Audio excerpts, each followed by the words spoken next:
Okay, we are back, and I'm going to wait. I'm going to wait for you guys to get here. Let me see. Let me check my sound things. Audio. Okay, let me take this off of here. Let's cut this up here.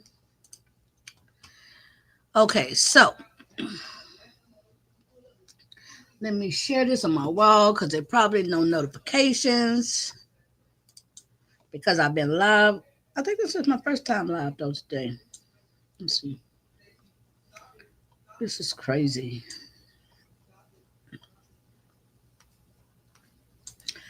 I am not going to whine. Welcome back, Daniel. I am not going to whine. That's what I'm not going to do. Welcome back, Winter. Welcome back, welcome back, welcome back. What's that I just saw on YouTube? What was that?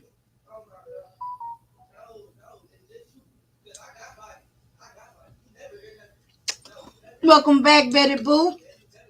Dang, my son was up in here for 20 minutes, y'all. And he literally, my desk chair armrest is broken, which he didn't say nothing about.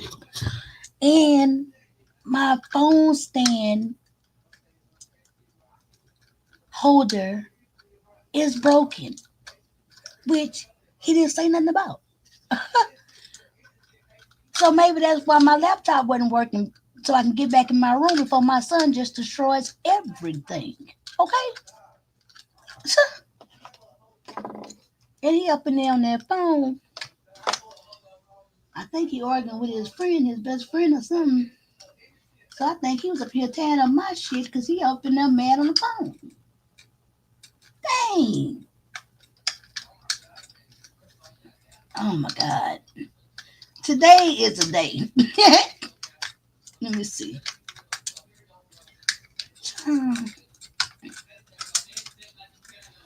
And of course, he's not going to say, Mom, I broke your thing. Happy to tell you I broke your thing. Of course, he's not going to do that, of course, right? Okay, we back. Can y'all hear me? Hey, Amber, hey, Living. We are back. We are back. We are back. Let me give it a couple of more minutes. Other folks get back in here, because they was patient enough for me. So y'all can hear me fine. I have it already up. Let's do a check on that real fast.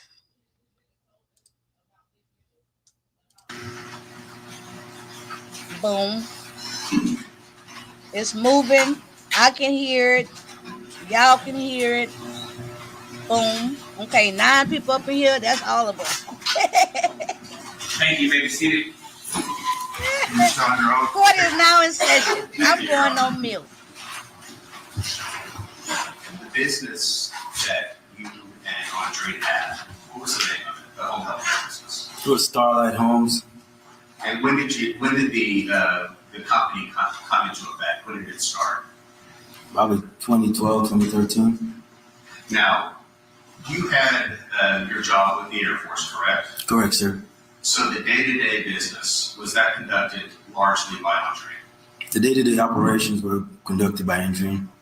But you were the one who provided the seed money to create those businesses, correct? Correct. In terms of either renting the property and then ultimately purchasing the property. Correct. Now, you said that throughout the years, it began with a small operation and it grew, correct? Correct. And as the business grew, the business made more money, correct? Correct. And did the relationship still stay the same? You still had your job with the Air Force and Andre would run the day-to-day of the business? That is correct.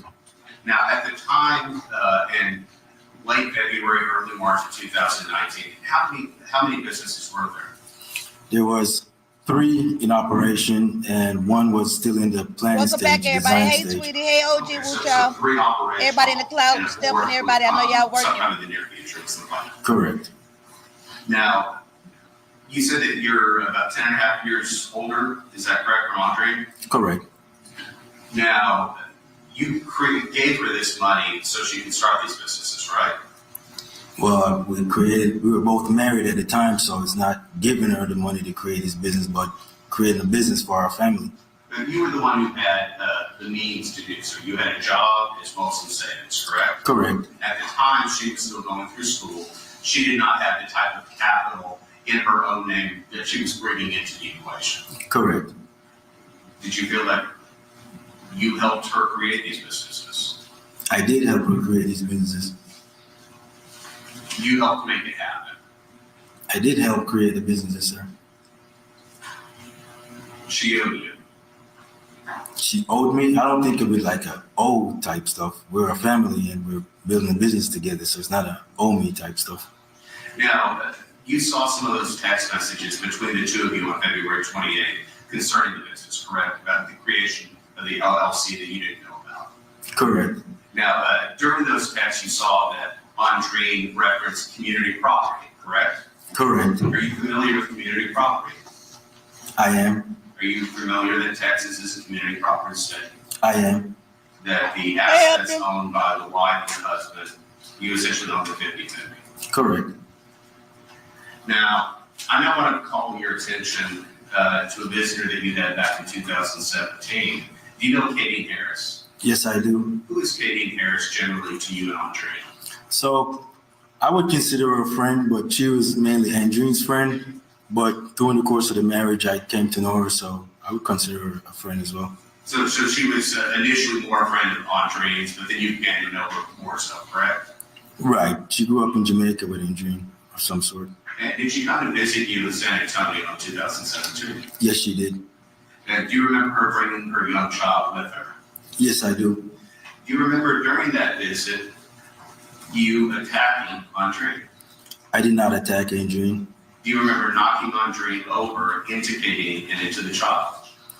Would you like me to describe the incident, sir? I'm asking you, do you remember that? So I remember getting kicked in my back while I was holding Sir, her. it's a yes or no question. Do you remember that incident? Yes, I remember the Here we incident. go. Do you remember the child getting knocked over? I don't remember the child getting knocked over. Do you remember Kadeen getting knocked over? I don't remember Kadeen getting knocked over. Do you remember Andreen getting knocked over? She fell on the bed. Do Welcome you back to the remember Nigeria Maureen Box. being present when this took place? Yes, she was. I also want to call your attention to what you testified earlier to July 4th of 2018, when you, Andreen, and Elena went down to Brownsville to visit Sergio and Heidi. You went on July 4th of 2018, correct? Correct. Now, you have testified that you discovered that Andreen had a tattoo, matter of fact, two different tattoos on her wrist areas, correct? Correct. One kind of almost like an infinity tattoo with a date on the tattoo itself, correct? Correct. Do you remember speaking to Sergio that day and him trying to calm you down after you doing that research in terms of the tattoo? Yes, I did.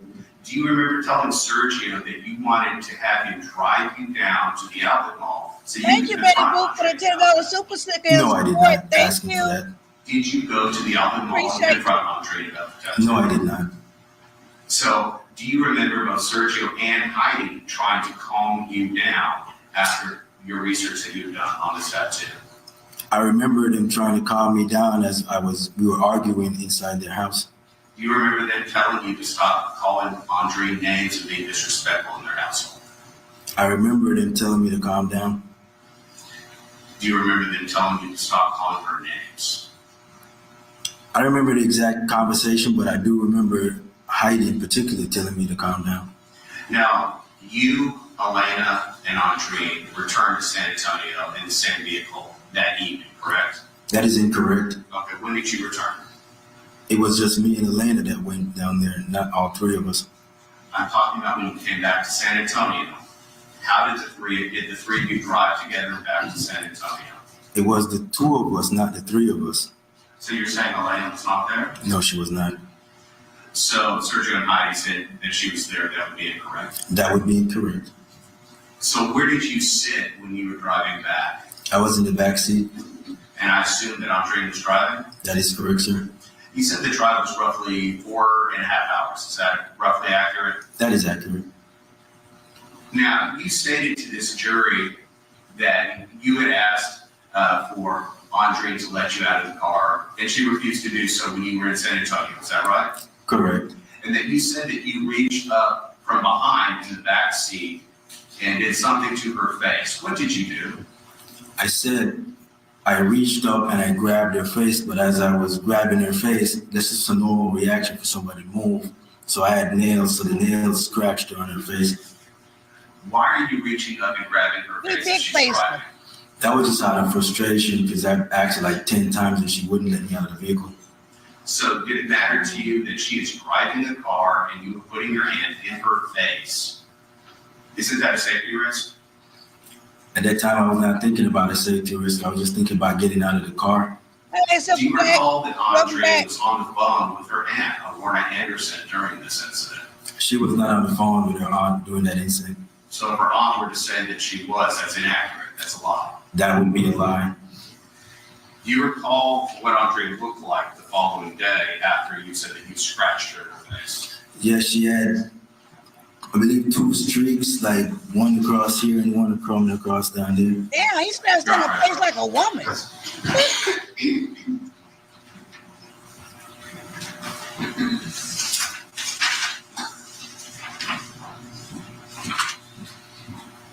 I'm showing you what has been marked as State's Exhibit 438.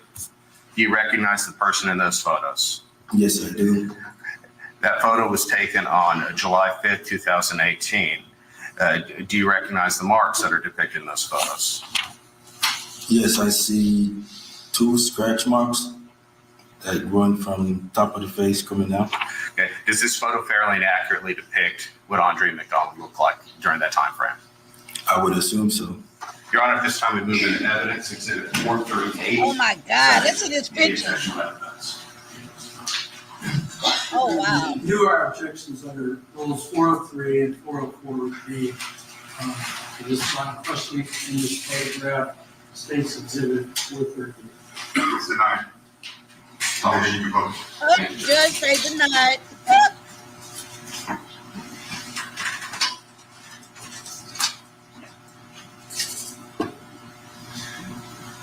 Who's this photo of? That's Andrew. You said that you saw 2 different marks on the photograph. Describe to the jury, where did you see those Damn. marks? They're running like from here down. Over her And eyebrow. you're indicating a place on your forehead, on the left side or the right side. There would be like something like here. So on either side of the temple. Now, roughly like coming down. That's a the picture of the face. wife. You said it was also going down. Going down to where? Like going down the face because it's a scratch. Where does it end on the face? I can't really tell, but You see that big old scratch over Is her it left around her eyebrow? And then right under her right I can't eye. see any marks on the nose. Damn.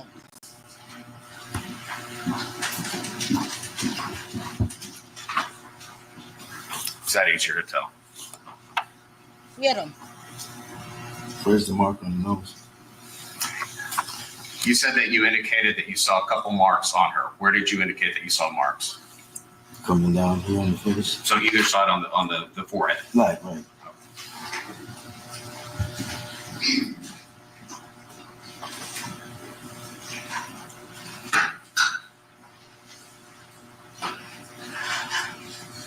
Permission to approach.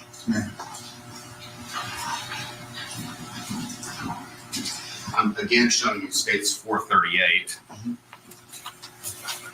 The area to the left of her mouth. What is indicated there? Looks like a scratch mark coming down. So a scratch mark on her mouth? Next to her mouth, I So should it'd say. be, right.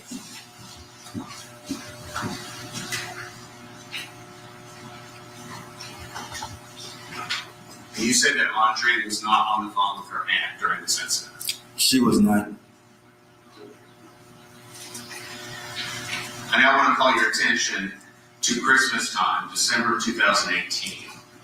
Was your friend Andrew Russell visiting from Florida? Yes, he was. Did he stay at your house during that time? Yes, he did. I believe you testified earlier during that time frame, you moved out of the guest bedroom to, I believe you said, for appearances purposes, so Andrew could stay there. Correct. Do you recall a conversation that you were having with Andrew on your deck area that evening? Yes, I recall. Do you recall during that conversation, you told Andreen that you made her, that she was just a poor girl from the street? I'm sorry, what? That you made her, that she was just a poor girl from the street? I do not recall saying that. Do you recall after that, that you started to physically attack Andreen? I did not attack Andreen. Do you recall putting your hands around her neck? I did not put my hands around her neck.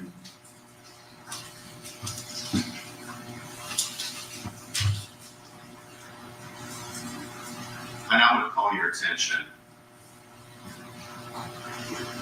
to February 16, 2019. Okay, Is that when Andreen threw a birthday party for your 40th? correct. That birthday party was at your house, correct? Correct. You said 30 to 40, roughly 30 to 40 people attended, correct? From what I can remember, yes. And you said also around that time that Andreen had asked you if you wanted to go to Jamaica to see I'm not sure if it's a band or some type of concert. So she had actually asked me before that, but I did not give her a response. But I know I gave her a no afterwards, after the birthday party. And I believe you said a few days after the birthday party, is that right? That would be a rough estimate, yes. Now, you have family in Jamaica? Yes, I do. And Andreen has family in Jamaica. Correct. You have, you both grew up there, correct? Yes, but in separate parts of the country. But you both, But in separate parts of the country. and you both have friends, connections to Jamaica. Yes, we do. Could you have been simply wanting to go back home? I mean, she could have gone whenever she wanted, but I did not have a reason to go back home. You said you have family and friends in Jamaica, correct? I do have family in there, but I hadn't been to Jamaica in several years, and I had no intention of going back anytime soon, so. And I want to bring your attention February 28th, Yes, sir. 2019. Did you have a scheduled meeting at H&R Block to go over your taxes with Juanita Brockman? I'm pretty sure it was a scheduled one, but I knew I got a call at some point from Andrea that told me to meet her there at later on in the evening or something. And you arrived there first, correct? Correct. And Andreen came with Alana? Yes, she did. And you're aware that that evening that Marine did not stay at the house at Sawtooth Cove, correct? Yes, she left the house. I'm not sure when, but she was not there. Did you know why Marine had left? No, I do not. Just that she was not present. Correct. Now, you said that while you were at H&R Block is when you first found out about this LLC, is that right? That is right. And that you exchanged some words in patois with Andre. Correct. Now, after those words were exchanged, both of you went back to the house. I believe you said you arrived first, correct? Yes, I arrived first in my Malibu, and then I think she came later in her Porsche. Was it much later? Maybe 10, 15 minutes. Okay, so relatively shortly thereafter. Did she have a wedding with her? Yes, she did. Now, during that time frame, did you continue to argue with her about the LLC? Now, it was a brief response, and then I shut it down. I didn't say anything more about it till we got home. Did you text back and forth when you were at the house about the LLC? Not at the house. You called Andrew Russell that night. Do you recall that? I don't recall calling Andrew that night, but I spoke to him on the phone during the day. Do you recall speaking to him for roughly 45 minutes? Yes, at lunchtime. At that time, were you saying you did not know about the LLC? At that time, I did not know about that LLC. And you would confide in Andrew about your issues with Andre, correct? Not really. Not really. How often would you talk to Andrew? Every day. But you would not discuss your personal life? I would not discuss my personal life with my wife and kid. So you wouldn't discuss that with anyone? No. So when you get back to the house, you told this jury earlier that the two of you argued about the LLC. At some point, you left to go to that Shell gas station that they saw the video of, correct? Correct, sir. Now, during that argument, I assume it pertained strictly to the LLC, is that correct? For the most part, it did, but I know I referenced something in the text that said three things. The Broadway Bank issue, what you did last year, and the LLC, the new stuff now. So it all concerned the business, correct? No, what happened last year was a reference to her getting a tattoo with a boyfriend in Jamaica. It was the primary crux of your argument of the business. Mostly, well, yes.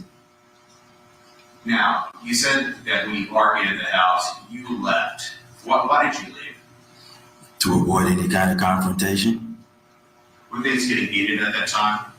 Yes, they were. And it was strictly a verbal argument at that time, correct? Yes, it was. You recall the testimony of Gilberto Gonzalez, the deputy from the Bexar County Sheriff's Office last week? I remember the name. The first deputy that you spoke to, correct? Correct. Do you recall telling him that Andre pushed you and then you left? I don't remember exactly what I told him, but I knew I told him we had an argument and I left. Now, as far as the details, I'm not 100% sure. So you're not exactly sure what you told Deputy Gonzalez? I'm not sure exactly what I told him, but I knew I told him about the argument and I left the house.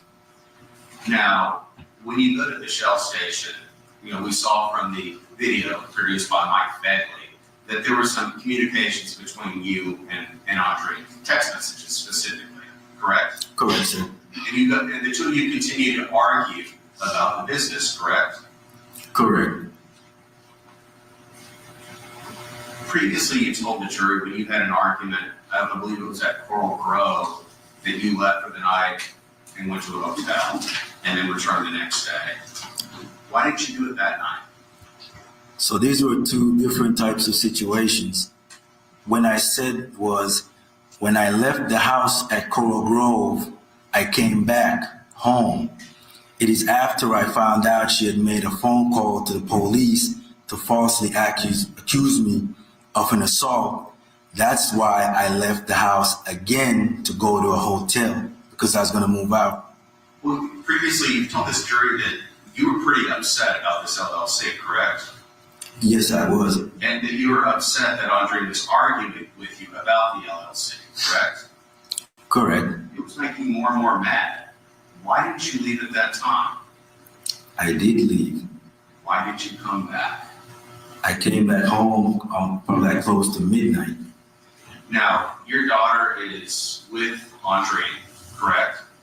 She's at the house, correct? So she's safe with your wife.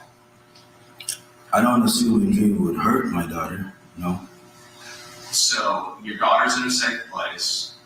You have means to go to a hotel. You elect not to. You elect just to kind of wait out several hours before you come back. That's what I've done almost every single time, was leave the house and then go back home a few hours later. Now, you'll admit to me, you were pretty angry about this. I was upset, but as far as like pretty angry, I wouldn't classify it as that at that point. So you felt it was just fine to go back to the house. Well, How many hours did you wait? probably like 3 or 4 hours. So you still felt it was necessary to wait 3 or 4 hours as opposed to just go somewhere else? It is a normal routine whenever we get into an argument for me to leave the house to avoid any type of physical confrontation or argument in front of my daughter. I would normally leave the house, then I would go back home a few hours later because I would expect things to calm down. I only went and got my stuff and moved out for a hotel that one time because I found out she had falsely accused me of a crime. And so I was trying to get out of that situation. So I actually went back to move out of the house, not to just leave for the night, but move out of the house. You'd agree with me, you could have gone to a hotel. I would agree I could have gone to a hotel. And you also own multiple other properties. You could have gone to one of those other properties as well. No, because all those properties are being used for the assisted living, so there wasn't any place for me to go to any of those properties. When you said that you go to a park and then at some point return to the house. Roughly what time did you return? I'm thinking it was close to midnight because it's pretty late. And you said that you came in the house through the front door and that the lights in the kitchen were on. Yes, they had lights in the kitchen. Were any other lights on? Yes, in the kitchen. Just in the kitchen. Correct. So when you come in, you said that you see that Andre is seated on the couch in the living room area, just outside your bedroom. Correct. As I'm walking towards my room, I get close now in the living room area because there's like a dining room area in the front when you come through the door. And then behind that on the left, there's a kitchen. And then there's like a living room area with a couch and a TV. And there's like a center table. So it's when I get past the couch, going around to the room, that's when I see her sitting down in the couch at that point. Verbal argument continues at that point, correct? So my intention at that point was not to have an argument. My question is, did the verbal argument continue at that point? Yes, there was a verbal argument at that point. Now, the argument itself, does it move into the bedroom area? Yes, when she follows me in the bedroom. And you continue to argue about this creation of this LLC. So when I got home, that argument did not have anything to do with the creation of the LLC. We are way beyond that now. And you told this jury that some pretty choice words, some curses, some insults are exchanged by Andre to you at that point, correct? Yes, I told her what she said. And this argument continues into the bedroom, and you said at some point your heads collide. Is that correct? Correct. How did that happen? So, like I said, when I walked into the bedroom and she follows me in there, cursing at me, when I turn around, she comes up into my face. So she's like right into my face. So when she spit in my face, she's right there, and I grabbed her face like this. And then that's when the head collided, when I grabbed her face. So the first time either one of you touched each other is when you grabbed her face and hit headbutt her. Right, hold on. I'm sure it's not on or anything like that, but the juror have a plot in his ear, okay, right there. Make sure you put that up. I don't know if it's for phone calls or what it is. All right. Okay. Is that the first time either one of you physically touches each other? I would consider spitting in the face, touching, but Other than a spit, is that the first time that either one of you touches each other? yes, Did you grab her with both hands? yes, How did you grab her? Around the ears, the hair, where? on the side of the face. And you said that because she was close to you, are you saying that it was an accident that you headbutted her? I didn't call her the headbutt. I just grabbed her face, but she's right there, so the grabbing motion caused the collision. So when you grabbed her, that's when your heads came together. Correct. And when you said that happened, that it drew blood on her, Yes, it drew blood on her face. where on her face? It was like somewhere like here, because I'm a bit shorter than her. So somewhere in her cheek area on the right side, I think is what you're indicating. I don't remember exact side, but I know it's somewhere on the face. Did you see any other blood or injuries that you caused when you did that? No. Did you have any injuries? At that point, no. You said that she went into the master bathroom to look at the injury, correct? Correct. You said that she turned the light on Correct. and she observed what you had done to her. Correct. You said that you followed her in, correct? I turned around because the bathroom was right there to see the damage that was done to the face, because there was no lights on in the bedroom or the bathroom at that point when we first walked into the bedroom. How much blood was coming down from her face? I couldn't tell because it happened so fast, but I knew there was blood because I remember blood on her fingers when she touched her face. So you said that she touched her face and got blood on her hand. Yes, You know how she got blood on the light switch? I'm thinking when she turned the light on. Did you see that? Well, that's the only way the light would come on is if you touch the light to turn on the switch. I don't know if there's any other way to do that. Did you see blood and hair on the light switch? I wasn't looking at the light switch. I was looking more towards her, so I wasn't observing the switch. So I didn't see any blood on any switch at that point. I was just looking at her as she was looking in the mirror. Now you're saying at this point, Mhm. Andre became angry. Well, she was already angry when I was leaving the house. She got even more angry when I got home and mentioned the divorce. And as that escalated in the room, she's getting more angry. And then when she looks and sees her face, I mean, it goes up even another notch than that. You said that when she saw her face, you said that she tried to strike you, tried to hit you. Yes, because like I said, when I went through the door for the bedroom and the bathroom, I was standing close to the door, and she's by the other side. And then that's when she, came across the room to attack me back by the door. How did she try to strike you? Well, she was throwing some punches, and then I was like ducking down to try to avoid getting hit in the face. And then I grabbed onto her, and then I did like a tripping motion, like.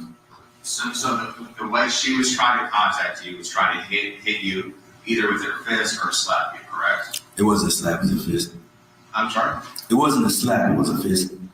Did she actually make contact with you? There was like contact in the back because, like I said, I was ducking down to avoid getting hit straight in the face, and then I grabbed onto her like a clothes or like a shoulder clothes, something in the upper area, and then I did a swing, like a takedown, but it tripped over the other foot too. So she grazed you with her fist?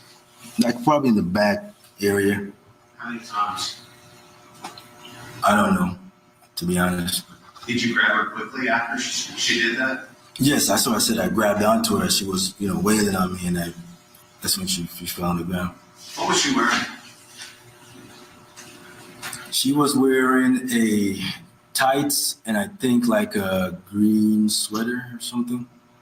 I think a greenish type sweater and the tights. Do you remember? That's what I think she was wearing. I don't remember exactly because it's 4 years now. Did she have shoes on? No, she didn't have any shoes. Did she? I don't remember, to be honest. So where in her clothing did you grab her? On the sweater up top. Up top? Both hands? Yes. Is that when you threw her to the ground?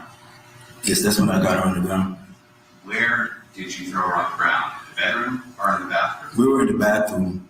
Like I said, the confrontation started in the bedroom, but when she went inside the bathroom and turned the switch on, that's when the rest of the confrontation happened by the door. How did she go down on the ground? Like I said, when I twisted, I also used one leg to trip her to get her on the ground. Did you call her off her face, her side, or her back? I think more on her side when she A fell. whole Bruce Lee move. How far was she in the bathroom at this point? We were right close to the bathroom door that splits the bedroom and the bathroom. Is that when you started kicking her? Yes, that's when I kicked her twice. Where did you kick her? I didn't see exactly where the kicks landed, to be honest. And you think that you kicked her maybe only twice? Yes, You're not sure where. How hard did you kick her? it's probably a hard kick. Did you rear your foot back and use all your force? Well, when I tripped her, I knew one foot was already back, so when it swung, and then I kicked her again. What were you wearing on your feet? The shoes that I was wearing when I came back from the gas station, What type of shoes were those? I don't remember exactly, but it's the same shoes. Were they tennis shoes? Were they dress shoes? Were they boots? What were you wearing? They weren't boots, but I'm not sure exactly what kind of shoes they were. I remember it was 4 years, sir. They weren't sandals, they were shoes though. Yes, I think they were shoes. You're not sure where you kicked her. No, I just threw a couple of kicks. I'm not sure where they physically landed at the time. And at some point you noticed or heard that your daughter is hearing or seeing some of this. I heard footsteps, and since there's only 3 of us in the house, the assumption is it's Elena. Now, you have just thrown this woman down on the ground and kicked her at least twice. Mm-hmm. It's pretty loud, isn't it? It was loud from the minute I got home because she was yelling pretty loud. Is So it loud at that moment? at the moment when she's on the ground, probably not. You said that she was making a noise. What type of noise was she making? It was something like a wheezing type sound or something like that. But through all that commotion, throwing her down, kicking her making that wheezing noise, you can hear that your daughter is coming down the stairs. No, I didn't hear her coming down the stairs. I said I heard steps, so I'm assuming she was probably around in the living room area, close to the front, to the door of the bedroom. Did she see you kicking your wife? I do not know the answer to that question, sir. Now, you said that you then went to get Elena and bring her upstairs. Is that correct? Correct. What did you tell her At that point, at that point? she asked me, I'm not sure what she said or if she said anything, but I remember putting her in bed. But I definitely remember the next morning when What did you tell her at that point? I don't remember that having a conversation at that point. I just remember it, but I remember exactly what happened in the morning when I was getting ready. We'll get to that. Did she ask you why you were kicking your wife? No, she did not. Did she ask why mommy was down on the floor wheezing?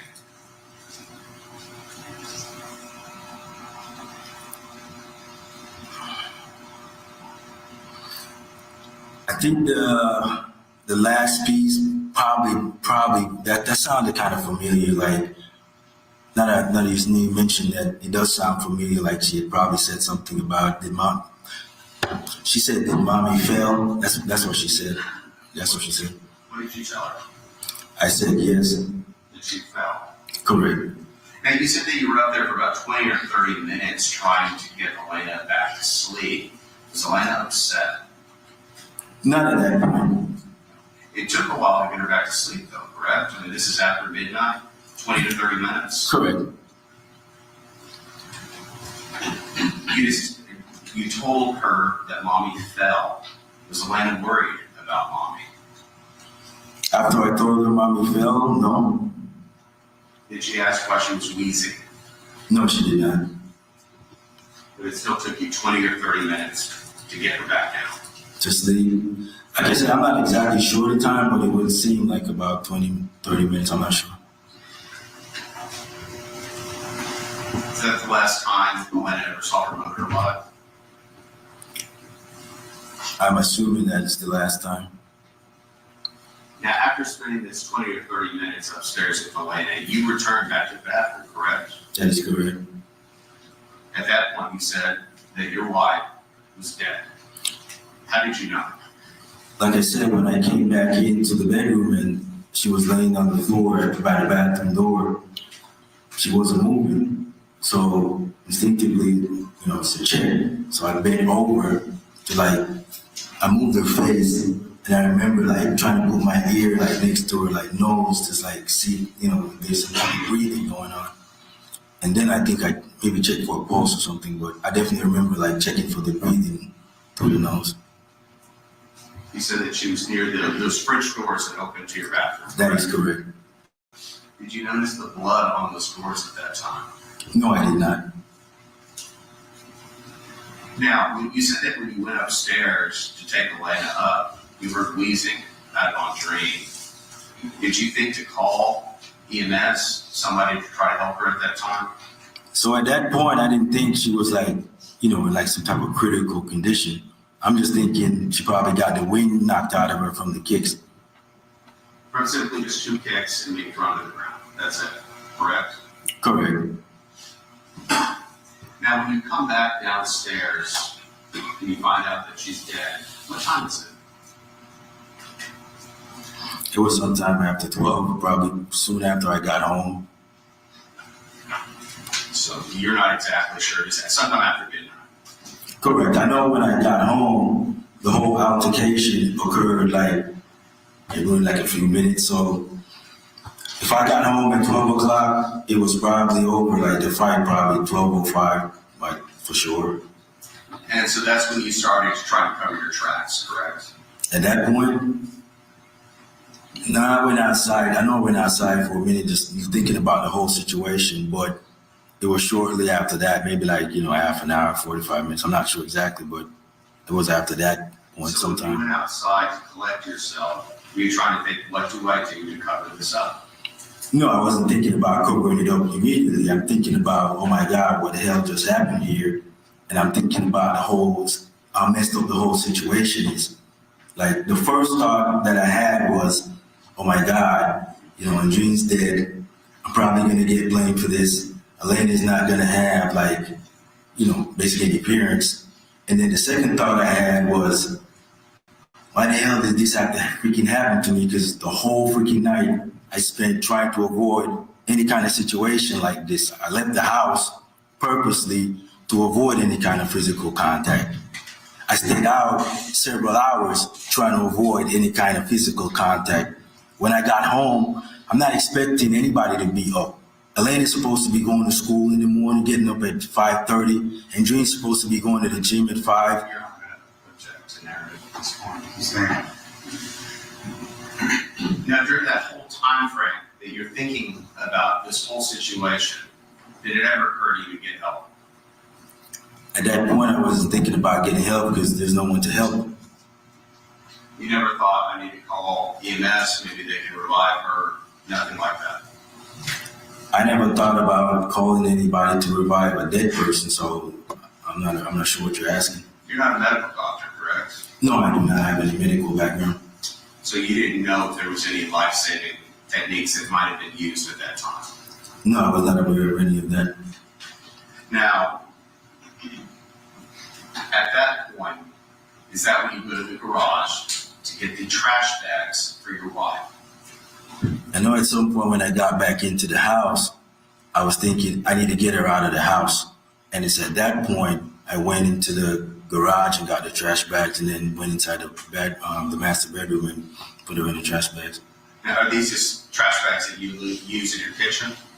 No, these are trash bags these are the big black trash bags that you would get like for trash, like you have leaves and stuff like that outdoors that you would put in those types of trash bags. And how many bags do you get? Just 2. And you take these bags and you go back into the master bathroom and you put these bags around your wife. Correct. You said that you used something to tie around the bags, is that correct? Yes, like a belt. What? A belt. A belt? Whose belt? I don't remember whose belt, but it was a belt. Where did you get it? Hmm? Where did you get the belt? It was somewhere in one of the closets.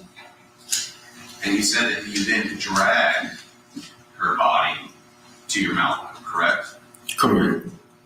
Where was your Malibu parked? At this time, it's parked in the driveway. Why are you putting her trash bags? I mean, why not? Are you trying to make sure that you don't get caught? No, I'm thinking about getting her out of the house. So, I'm not sure what you're trying to say. Where in the Malibu do you put her? In the trunk. So you open the trunk and you toss her body into the trunk. I wouldn't call it a toss because she's pretty heavy. So it's like I described the scene already, sir. Now, you said that she's pretty heavy. Andre worked out, correct? Yes. Often. Correct. She did CrossFit. Yes, sir. You were in pretty good shape back then as well, correct? Yeah, I do training for like the PT test. I'll do like push-ups and sit-ups and run like a mile and a half. Okay, so you would work out as well, correct? Yes. So you get her into the trunk and you go to Spec Road. Why Spec? Like I said, I had gone there like the year before for a soccer match. So I kind of knew on that road there was like a field, like just like those types of field that you saw. So I knew that's how the location looked just from going there the year before for a soccer match. You know it was remote. I'm not thinking about remote because it's pretty close to my house. It's not that far.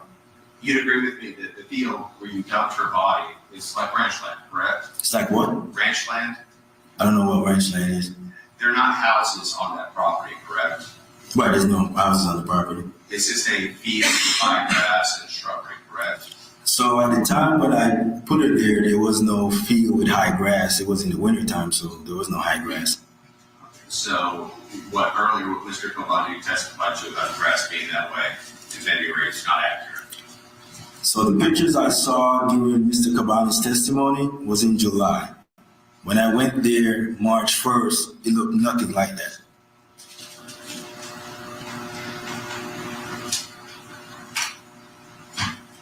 Then why did you decide to throw her body there? Why? I just had to get her out of the house, and literally in between that location and where I live in my house, there's only houses in between that. There's no other like field anywhere in between my house and that location, so it's basically the first field. So the closest field that you could think of. Correct. At the time, that's just what came to my mind, so I just had to get her out of the house. And you were hoping they wouldn't find her body there. Well, at that location at the time in March, it's not a concealed location.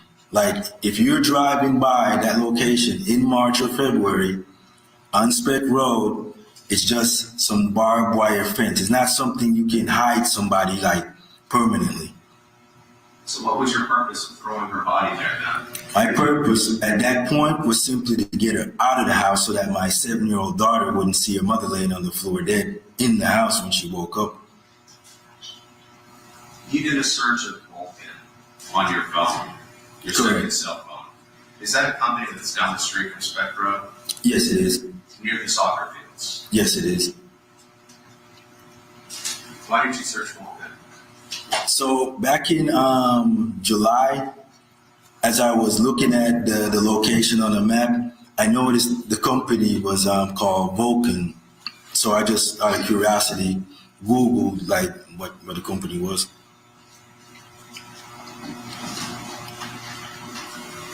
Now earlier,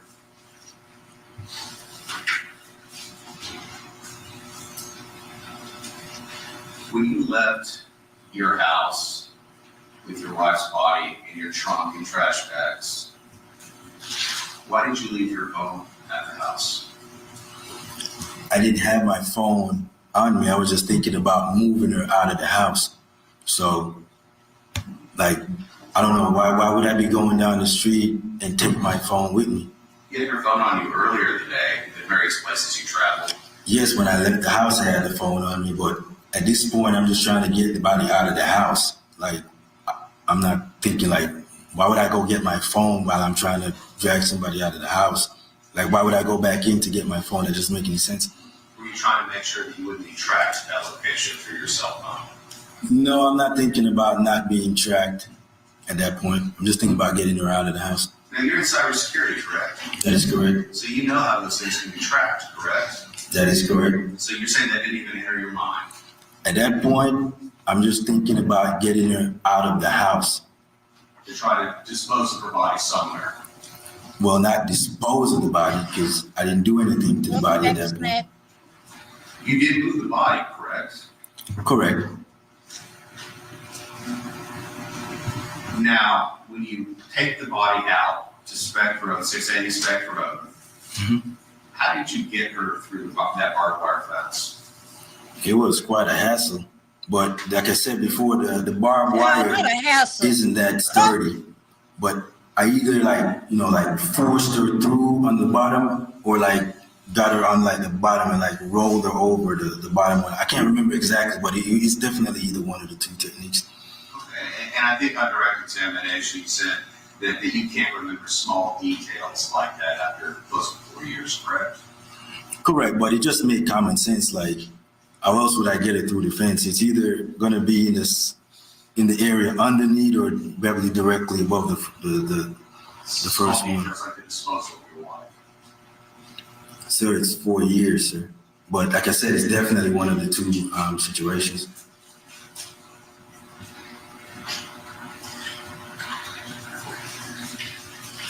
You take her out to that field, and you mentioned that there were cow skeletal bones in that area, correct? Correct. When I drove her across like the field, like where I actually stopped, at that point when I stopped, because I'm pulling her this way, so I can't really see what's behind me because I'm pulling her and kind of struggling backwards. But I know exactly where I stopped. I noticed at that point that there was some kind of like skeletal remains of a cow or something. So when you came across those bones, that's where you stopped, correct? Correct. And you put her body down, and you put those cow bones on top of her. At that point, I did not put any bones on top of her. Did you not move the cow bones at that time? The next night, I moved the cow bones, but not that time. I did not. Now, Now, you said that at that point you made the decision to strip her body of her clothing, correct? Correct. And you said that you think that she was wearing a sweater and then also some type of tights, correct? Correct. You remember what else she was wearing? I'm thinking at that time, probably like some panties as well. And you said that you took that clothing off and you put those in the bags and you dragged her body out to the field, correct? Say it again, sir. Where did you put her clothes after you stripped her naked? Back in the bags that I had used to, like, transport her. And you took both of those bags, correct? Correct. Why did you take her clothes off? Honestly, at that time, I don't even have any idea why I did that. You don't know why you stripped your wife naked and left her in the field. That was a very stressful situation I was in. So a lot of the things I did that night, I guarantee you, they don't make any sense. Did you want to dispose of those clothes? When I got back home, obviously I had to get rid of the clothes. Is that what you were thinking out in the field, that you wanted to dispose of those clothes? No, but when I got home, that was definitely what I was thinking. So you just stripped her naked and left her body there, but you're not sure why. I'm not sure why I burned the clothes in the bucket either, sir, to be honest. Take Lena with you out to the field. Hell no, I did not. So you left your daughter alone at the house.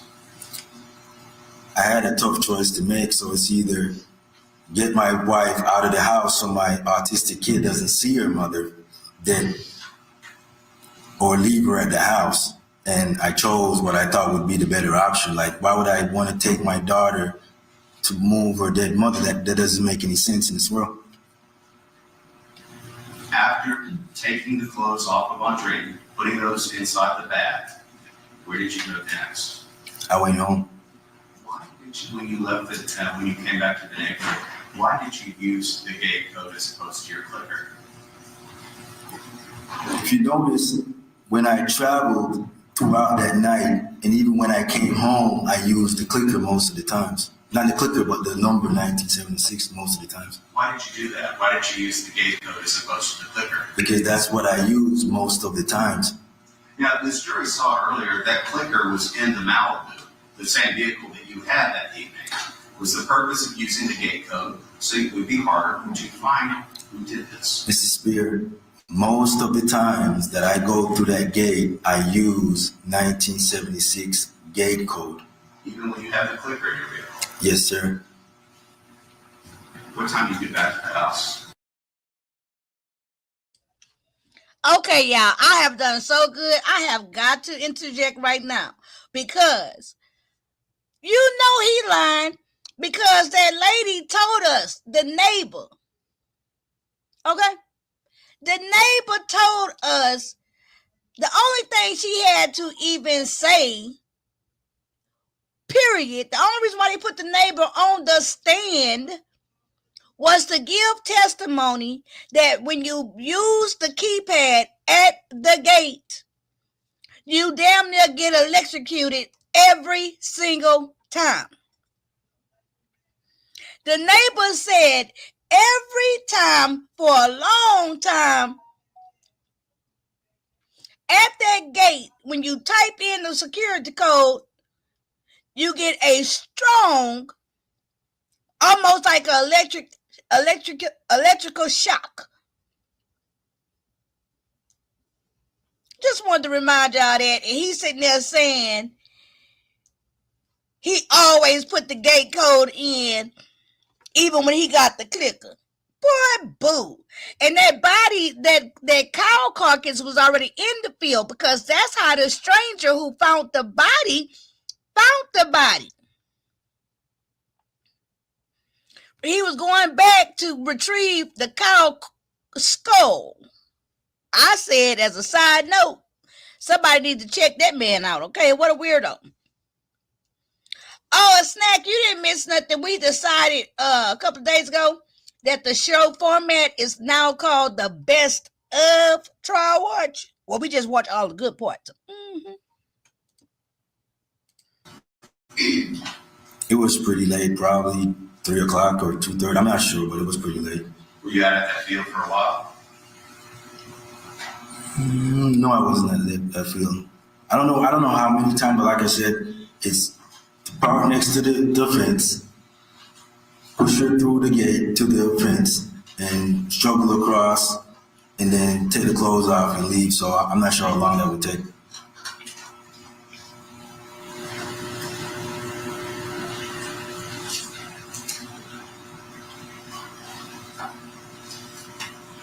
When I asked you about if you brought Elena out to the field with you, you said that you left her at home.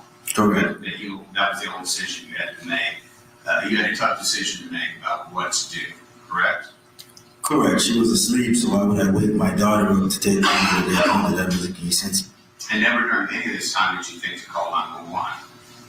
At that point, no. Now, the jury saw and you stated that you sent a text saying, "Hey, where are you? Elena is in her room and you're not here." That text at 1:50 and 19 seconds in the AM, early Saturday morning. Correct. Did you send that text when you got back to the house? No, I think I sent that text before I left the house. So you left the house before, you sent that text first before you took your wife's body out to that field. I'm not 100% sure of the sequence, but I don't know if I left and came back and then sent the text.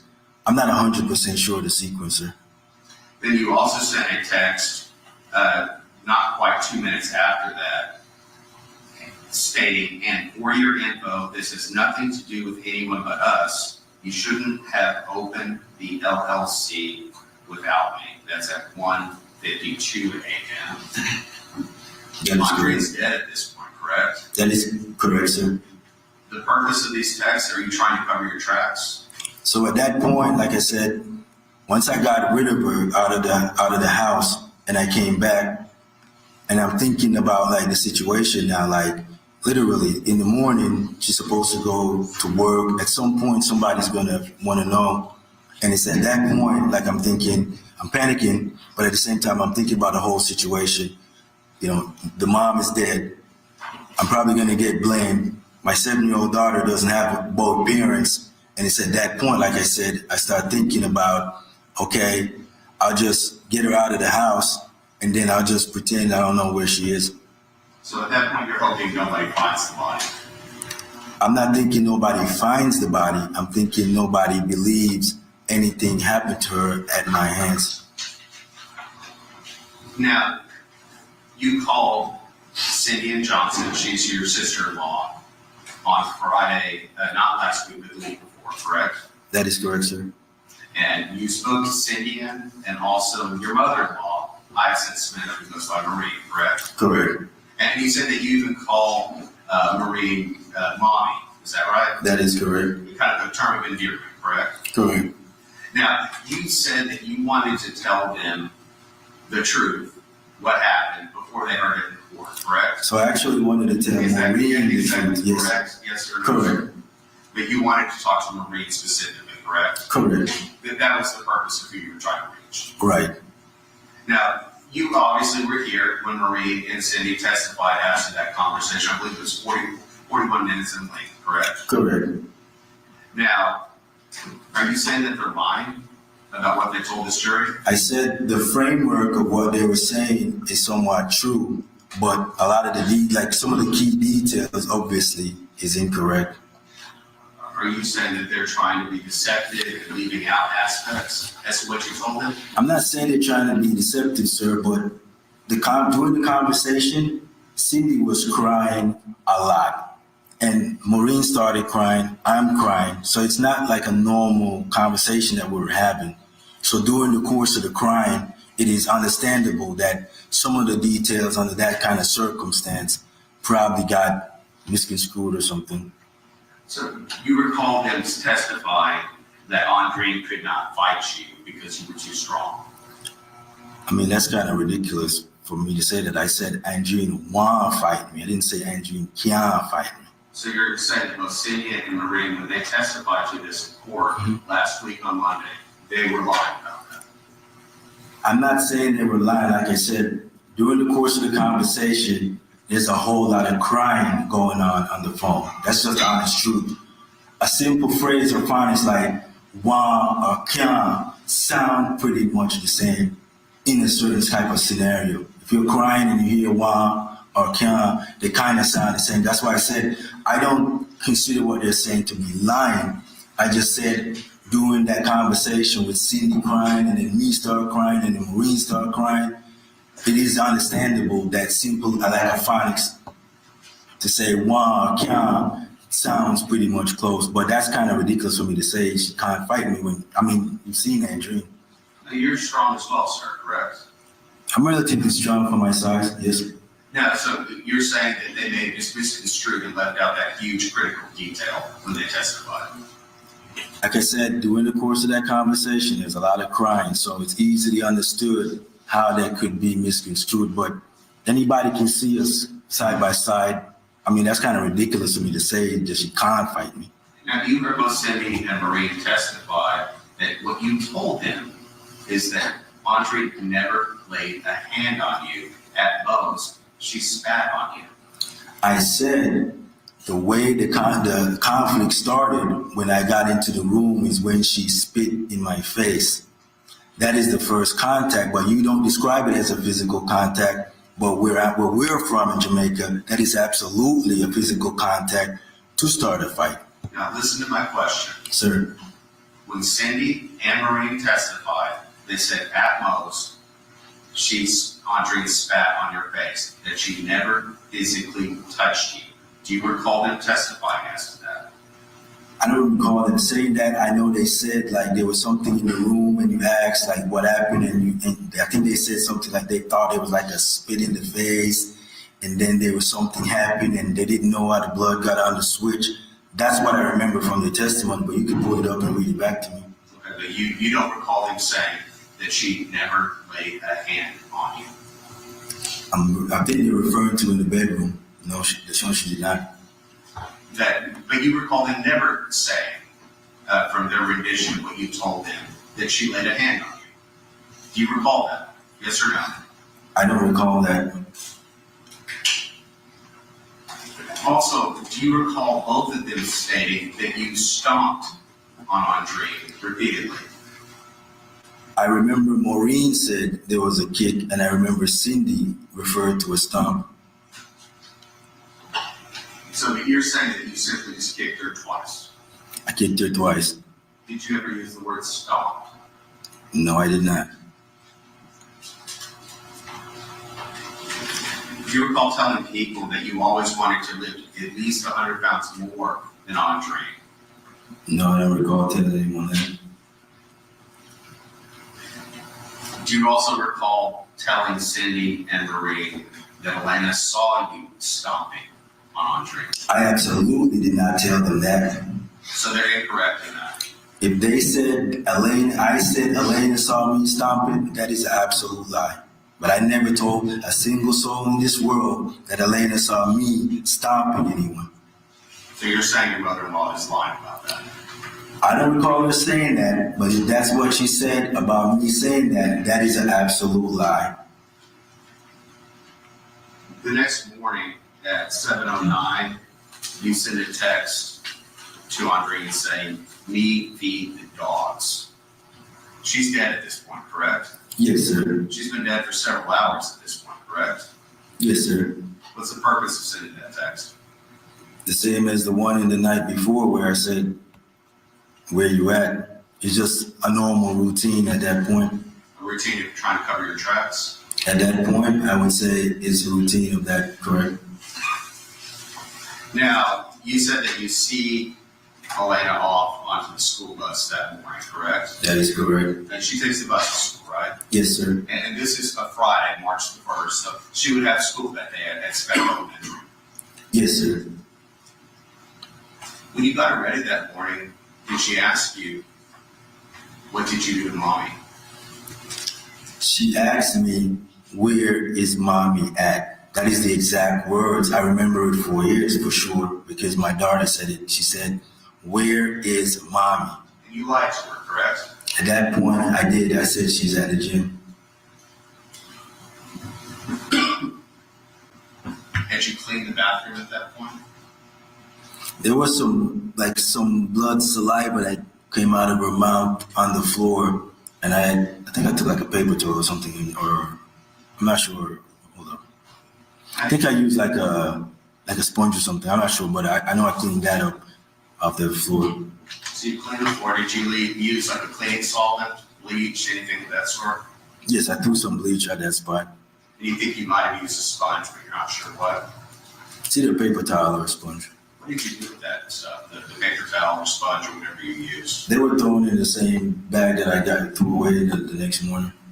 Now, you said that you burned her clothing as well as, I believe, your clothing, correct? I'm sure I burned her clothing, but it could be both, but I'm not sure. Where did you burn it? Like I said, in the backyard, in the bucket. You said that you just put the clothing in a bucket and set it on fire. In the plastic bucket, I lit the clothes inside the plastic bucket How did you light it? with a lighter. Where did you get the lighter from? I had a lighter inside the house.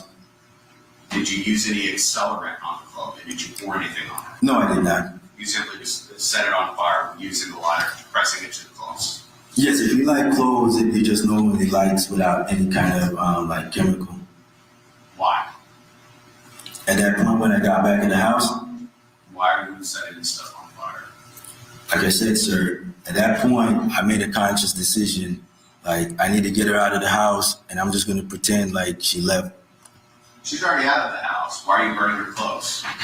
At that point, like I said, it's just part of what the idea came as I came back to the house. A lot of stuff I didn't make any sense, like burning clothes in like a plastic bucket doesn't make any sense. But at that point, I'm tired, I'm exhausted, I'm afraid, I'm concerned about myself, I'm concerned about my daughter's life, I'm concerned about a lot of people's life because a lot of people also depend on us at the same time. So You're trying to cover things up. at that point, that is correct. Now, you said you burned her clothes. You're not sure if you burned your clothes at that time. Is that right? I'm not sure. What did you do with your clothes that you wore when you went out there to dispose of your wife's body? I think I probably threw them in the bag. That same trash bag that you had her in? Correct. Where did you put that trash bag? When I was driving back to work, I noticed there was a construction site, some type of construction close by the road, and I pulled over and threw it in the big old like container that they had, like the trash container. Like one of those large bins? Yes. Did you throw away both bags and any clothing that you might not have burned? Well, at that point, it would have been just the two, pair of clothes, if that's what it was. You said you also disposed of her phone as well, correct? Right, when I was walking out, I broke the phone and threw it in the bag as well. Yeah, you said when you were walking out, you broke it and then threw it into the The trash. trash bag, correct. Is that when you got back to the house after you disposed of the body? That was in the morning as I was driving to work. So you smashed the phone on the way to work. That's what I believe I did. How did you smash it? I hit it somewhere like on the wall or something. I'm not sure, but A wall in your car? no, like I think it's by the gate or something. But I know I hit it somewhere and smashed it. So, and you said that you got to work, I think around 8 o'clock, is that right? Correct. So you were smashing this phone around 7. Around like 7:20 or so, or 7:15. I'm not sure. You're aware that her phone went dead at 12:02 a.m., correct? That's probably just the phone like running out of battery. But as far as like me smashing the phone, that didn't happen till in the morning. Do you think it just ran out of battery? I mean, at that point, why not? I mean, I'm thinking at that point, Andrew probably had more things to concern with. Now, your wife, of course, she ran these home healthcare businesses, right? Correct. She had to be reached at all hours of the night, correct? For the most part. She would keep her phone charged because she needed to have it on for those purposes, correct? For the most part. But you're saying it just went dead at 12:02 conveniently after you murdered her. Sir, I did not murder Andreen. I did everything that night to avoid any kind of physical altercation. I left the house, stayed away for hours, did not return until a time that everybody, including my daughter, would be asleep. So you smash this phone and throw it into a garbage bin at a construction site. Why? Because it just wouldn't make any sense under a normal circumstance for somebody to believe that Andrea would have just left the house without her phone. So you had to dispose of it. That's why I threw away the phone, correct? So you go to work, and you mentioned that when you're in the skiff, you do not have access to your phone, correct? That is correct. So it's not until after you get out of the skiff, sometime in the 11 o'clock hour, I believe you stated, would be the first time you had even had access to your phone.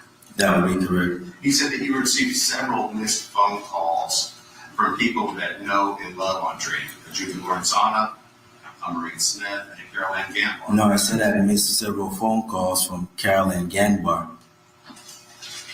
And you saw from the Mike Begley video that you had several missed phone calls from Judy, from Maureen, and from Carol. Do you dispute that?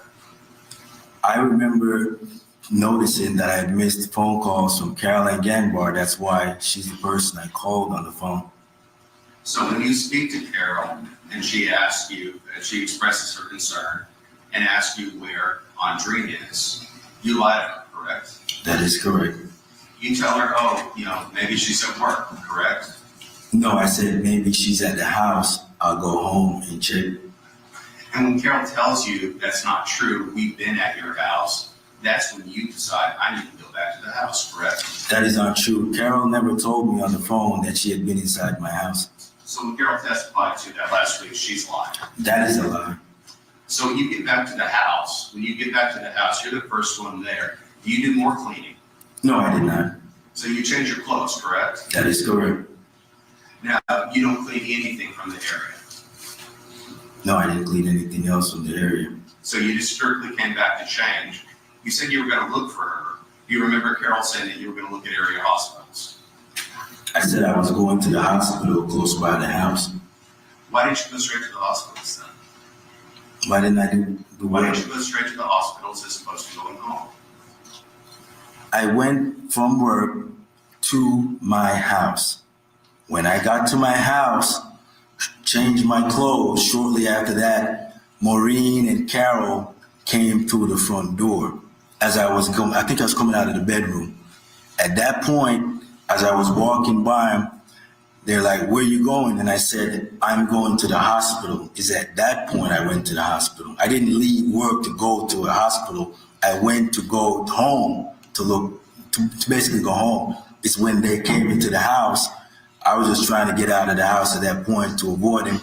But since they asked and I said I'm going to the hospital, I just went to the hospital. Objection, Your Honor, no response. The overrule, that's the next question. Next, when the ladies came to the house and asked you about where your wife was, you left quickly, correct? I walked out of the house. You didn't stop to talk to them, right? No, I did not. Now, when you went outside and Elizabeth Cancel was calling 911, do you remember looking at her?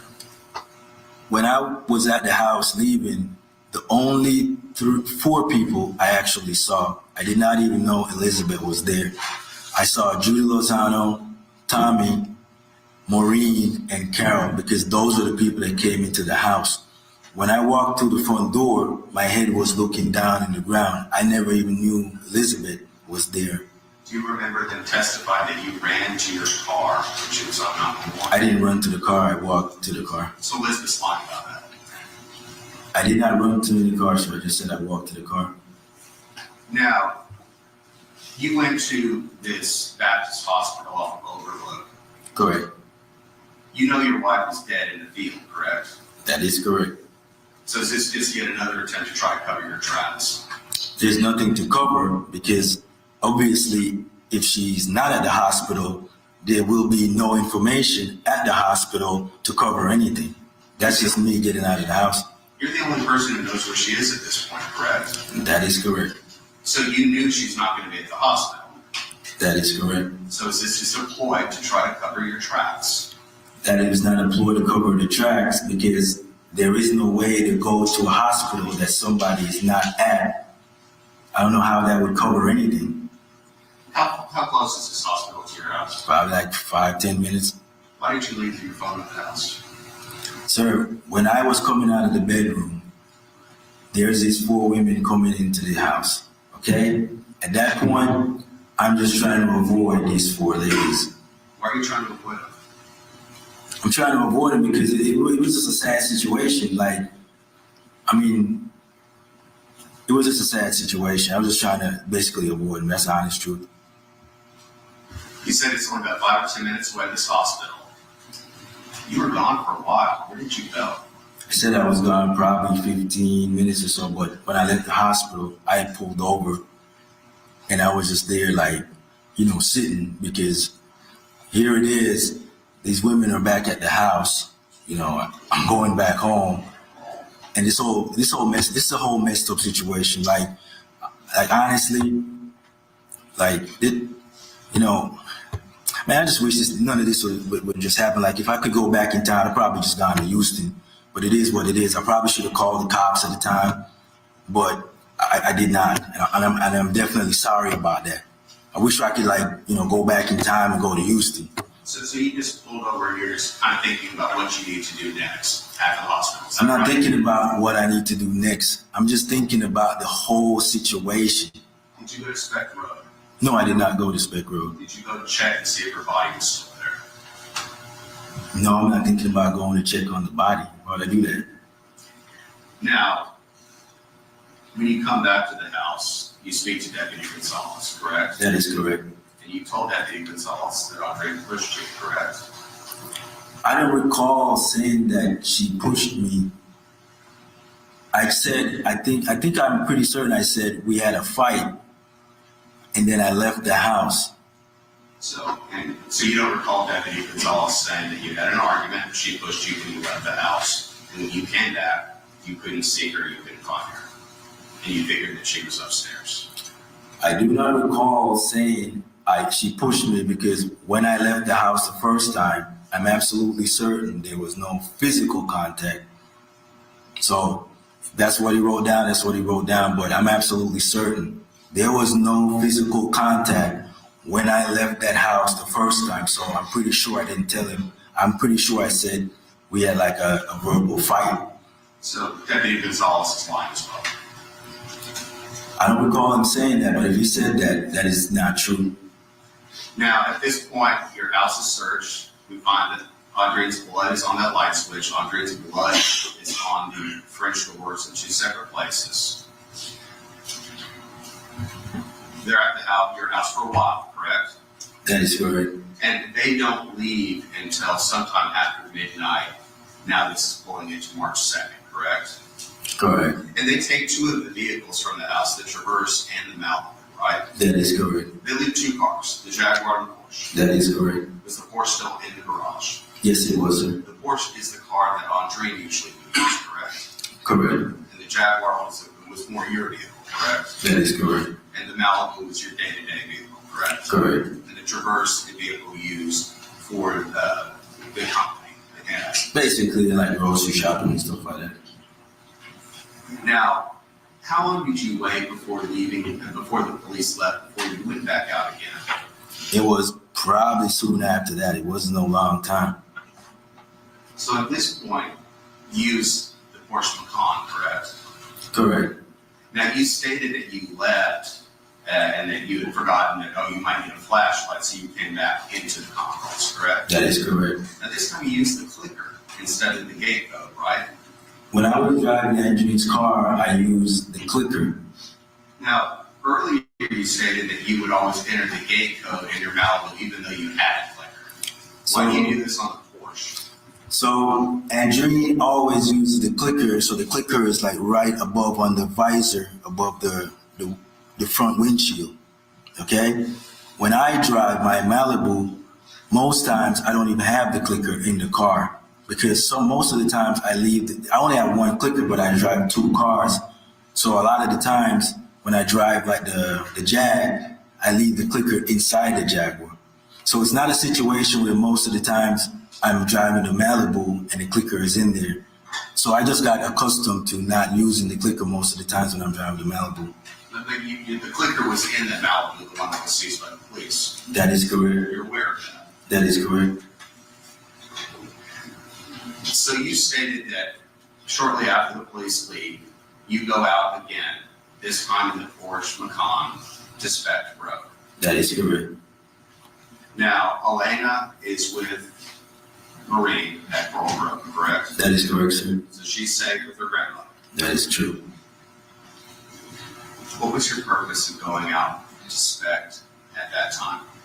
So at that time, like I said before, throughout the day, as the day goes by, my mood is basically shifting from pretty much, why this happened sort of deal, feeling sorry for myself, feeling sorry for my family, feeling sorry for everybody else, to one of anger, because a lot of things I had known pieces of, but when you're sitting down for 12 hours in one spot, that is a lot of time to think about stuff, okay? And by the time the cops left, I was angry. And you wanted to set her body on fire. I went there with the gas and the hammer, so it had to be. So you wanted to go and desecrate the corpse with a hammer. I don't know if you can desecrate a corpse with a hammer, sir, but you can hit it a few times really hard. Now, you stated that your plan then was to just hit this body, the wife of your child, with a hammer. That was part of your plan. My plan was to hit the person that basically, in my opinion, caused this whole circumstance. And I was pretty upset with that person at that time. You thought it was her fault, right? It's absolutely her fault. So you get this hammer and you get gasoline. Where did you get the gasoline? Like I said before, I used to cut my grass. I didn't always have Eddie come to the house. That was just leftover gas from when I used to do the handyman job. Where was the gas in the house? I'm thinking it was by the shed around the back. Do you recall, or you're just thinking that? I believe that's where it was. That's where you think it was? That's what I think it was. What type of container? It was like a plastic container because it set fire when I lit when I was throwing it out on the body and I lit the fire. The fire kind of like went and burned. Oh, and burned the plastic. It's not full. It's not full. The container. No, it's just leftover gas from when I used to cut my own grass. I don't cut my own grass anymore. I'm saying it's not a full tank, is what I'm saying. No, it's just a small container for putting gas into like a lawnmower. So it's not a lot of gas, it's just for a lawnmower. Did you even have a lawnmower at the residence? No, I didn't have a lawnmower at the residence anymore. So you get this container with some gasoline still in it and a hammer. What else do you take out there? Like I said, when I left the house, it was pretty dark and I think it was pretty foggy at the time. So I circled back to get the flashlight. So that's why the gate code shows the multiple accesses. Yes, So you forget the flashlight, you come back and get the flashlight, and then you go out again, correct? correct. You go to Spec Road and you locate where you dumped her body. She's still naked? I'm pretty sure she was. You were there, sir. Was she still naked? Yes, sir, she was. What did you do with the gasoline? I poured it on her and then I used the lighter and set it on fire. Where on her body? It was on top of her body. Where on her body? It was all over. Just throw the gas all over and lit it. How did you light it? I used the lighter with a piece of paper and then threw it on her. Where was this lighter from? So I normally have grills at the house. So there's one in the garage and there's also another grill down by the fireplace that I use to barbecue. Is it one of those stick lighters with a long handle? Yes. What were you wearing when you went out there? When I was going out there, I remember because it was pretty cold because it's winter. I knew I had on I don't remember the exact clothing underneath, but on top of it, I had on that black jeans and the black sweater that you displayed. And Why were you wearing all black? because it was night and I was obviously going there in the dark. Or were you trying to make sure nobody could see you? At that point, yes. So now you have a hammer, a flashlight, some gasoline, and this lighter. You said that, did you light a piece of paper and throw it on to your wife's body? Correct.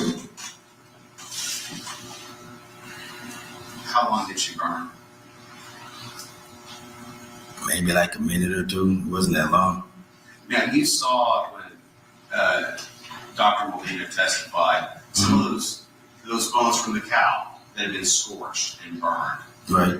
Did you put those bones on top of your wife's body when you set her on fire? When I was leaving, I threw those bones on top of her.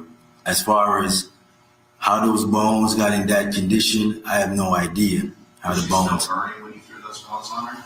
No, she was not. Like I said, the fire went out in maybe like a minute or two. It wasn't a lot of gas. It wasn't a lot of fire. So you're not sure how those cow bones got scorched that way? Like I said, I can only attest to what I did out there. How the bones out on that field came to have fire on it, I do not know who put the bones there. I have no idea what they did with the bones out there. All I knew is there's these bones, and as I was leaving, I put the bones on top of her. Why are you putting bones on top of her? At that point, it was just to cover her body. You said you also struck her with a hammer. That is correct. Where? I hit her in the face, the neck. The last blow I threw, I don't know where that landed because I was leaving and I just like hit her again as I was walking away. Did you do this before or after you set her on fire? This is after the fire. You said you struck her in the face with a hammer. Right. Where? So the blows that I was throwing at the face, I think it's like in the lower part of the face. And then in the neck, I remember the neck part, but for sure, I know I hit her in the face and the neck because when I hit her in the neck, that was with the claw and the claw got stuck in her neck. So as I was ripping the hammer out of the neck. Did it get embedded in the front or in the back? The claw. So the claw probably caught her like, I'm thinking like this, like she's like laying on the side. So the claw like would hit her and then like rip. So you think the claw in the back of the neck is what you're saying? I'm absolutely sure. I don't remember exact like the way she's turned 4 years later, but I'm absolutely certain that I hit her in the jaw, I hit her in the neck with the hammer, and as I was leaving, I hit her one more time. How many times I hit her in the neck or in the jaw, I'm not 100% sure, but I do know those three things are facts. Why that last blow? As I was walking away, Yes. I guess I was still angry when I was walking away. But you say you're not sure where? No, but it was on the body at that point. Just somewhere on her body, but you're not sure where. I'm not sure where, correct. And you took that hammer back with you? Yes, I went back to my house. I took the top layer of the clothes I had on, the black sweater and the black jeans, and I threw the hammer, the flashlight, and the clothes and the shoes into the trash. Now, you saw your commander, Stephen Shetlight, testify here about your hands having injuries, Band-Aids on them. Right, You also saw the video at Lowe's when you purchased a 9mm where you had bandages or Band-Aids on your fingers when you're trying to wrap the slide. correct. Is that when you cut your hands? So the first time when I jumped over the fence, I had jumped over the fence. Like I described before, there's the barbed wire and then there's like some metal poles. But there was like a gate area when I was jumping back over that, I'll call that Saturday morning, I suppose. This is the second, early in the morning when I hit her with a hammer. So there's like a tree, like a bushing thing, like right next to the gate. But it's so dark, I ended up jumping over that part. And as I was going through, it seemed to have like some thorns or something in it. So that's what scratched my hands up when I was, going over through that piece. So when you told Lieutenant Colonel Chetlet that you cut your hands doing something with a rose bush, you lied to him. I said I cut my hands with a rose bush, but I did cut my hands with some type of bush. So you were just trying to deceive him as to that. At that point, he just asked me and I said, that's incredible, this rose bush, but that's true. It was a rose bush out of the spectrum. It was a bush out there, I don't know what it was. You stated that you didn't trust the police about telling them what you did. hmm Did you trust Colonel Chatelain? No, I didn't have that kind of relationship with Colonel Chetlet as he would be somebody that I would confide in. No, I did not. And you had that opportunity to tell that to Colonel Chatelain about what happened, correct? Yes, but he would definitely not be the person that I would tell.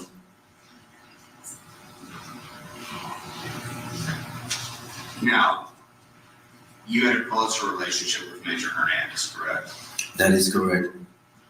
You had an opportunity to tell Major Hernandez what had happened. Major Hernandez came to my house with Colonel Chetlet. He didn't come by himself.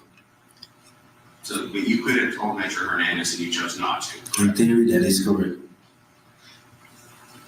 Now, prior to the Major and Lieutenant Colonel's visit, you went out that morning after returning from Speck Road, correct? Prior to the visit, yes, I said I went to the bank and then I went to Lowe's, so yes. You went to Lowe's and you purchased several items: a hatchet, a wood splitter, an axe, contractor trash bags, cleanup gloves, and a shovel, as well as 2 5-gallon gas containers that you later filled with gasoline. That is correct. Why did you purchase those items? That Saturday morning, when I got up, my intention was, as you described, I got up that morning with the intention of chopping the body up and setting it on fire and then burying the bones. You didn't have enough fuel the night before, correct? Hmm? You didn't have enough fuel the night before, correct? The night before, I didn't have plans on getting rid of the body. I was just angry at the body. The morning, I was trying to get rid of the body. You had set the body on fire, though, remember? On March 2nd, those early morning hours? That's what I said. And you didn't have enough fuel, so you needed to get more. Like I said, when I went to the field, I just wanted to, I was angry at the body. I was not thinking about getting rid of a body because no one can get rid of a body with a hammer. That doesn't make any sense. But when I got up, well, I didn't really go to bed and sleep, but in the morning, on Saturday morning, when I went to Lowe's, that is my intention. At that point, I had made a decision. I was going to go and do what you saw with the axe. That's why I got the axe. So let me ask you this then. When you first set her on fire on early morning hours of March 2nd, were you just trying to desecrate the body, or were you trying to burn her body and dispose of it? At that point, I was just mad at the person that I believe had caused this whole situation and destroyed all of our lives. There's a whole bunch of people's lives that got destroyed. Mine, my daughter, and dreams, a whole lot of people. Objection. So after, you never got a chance to chop up that body and set her on fire again, correct? When I first moved Andreen out to the field, I had plenty of chance to chop her body up. You did not get the opportunity to use the items that you purchased at Lowe's to chop up her body, correct? Did I not get the opportunity? I changed my mind about doing that by the time midday came around. Now you heard the police seize those items from your house on March 2nd, correct? They seized the items from my house sometime later that after, like in the evening part. You purchased those items late morning on Saturday, March 2nd, correct? I purchased them around 10 or so, or 9:30, I'm not sure. That's what the receipt says, correct? Whatever the receipt says. that's Yeah. what I purchased. And after you came back home, had your conversation with Chetlet and Hernandez, then you left to go purchase a firearm, correct? That is not the sequence of what happened. And when you left to go purchase that firearm is when the sheriff's office came to your house and seized those items that you bought at Lowe's, correct? I do not know when they seized the items. Now, you had backed out using the Porsche, your wife's vehicle, damaged the garage door, correct? Yes, as I was backing out with the Porsche, it struck the garage door. And you recall making that conversation to Lieutenant Colonel Chatelain, I believe it was around 12:56 p.m. early afternoon on March 2nd, 2019. That is correct. And then after that, you left in the Jaguar to go purchase a firearm and nails. Correct. And during that time period, the sheriff's office came to your house sometime later that afternoon and seize those items that you purchased at Lowe's, correct? That's what I learned from the testimony, correct? Now, when you went to Lowe's, was your intent to buy a handgun? When I went to Lowe's at that point, when I went to Lowe's, I'm sorry, Lowe's. I'm sorry. I misspoke. To Naples, the gun store.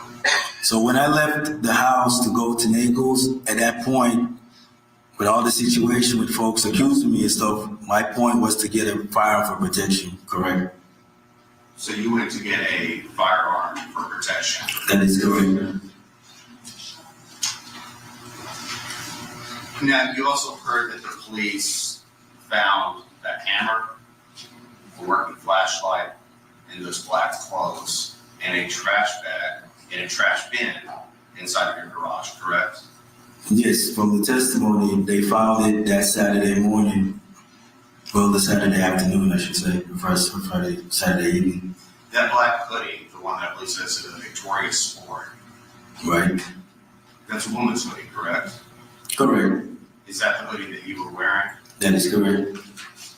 You threw away all of those items because you were trying to dispose of them, correct? Correct.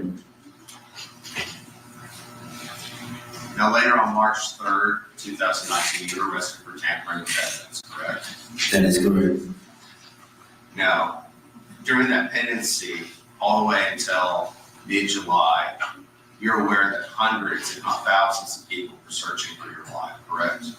I had become aware at some point that there was people outside. I was inside the jail, so, but at some point I became aware that people had been searching outside. Yeah, at some point you made bond, though, correct? In April, yes. And you were aware that people were looking for Andre? So when You were aware that people were looking for Andre?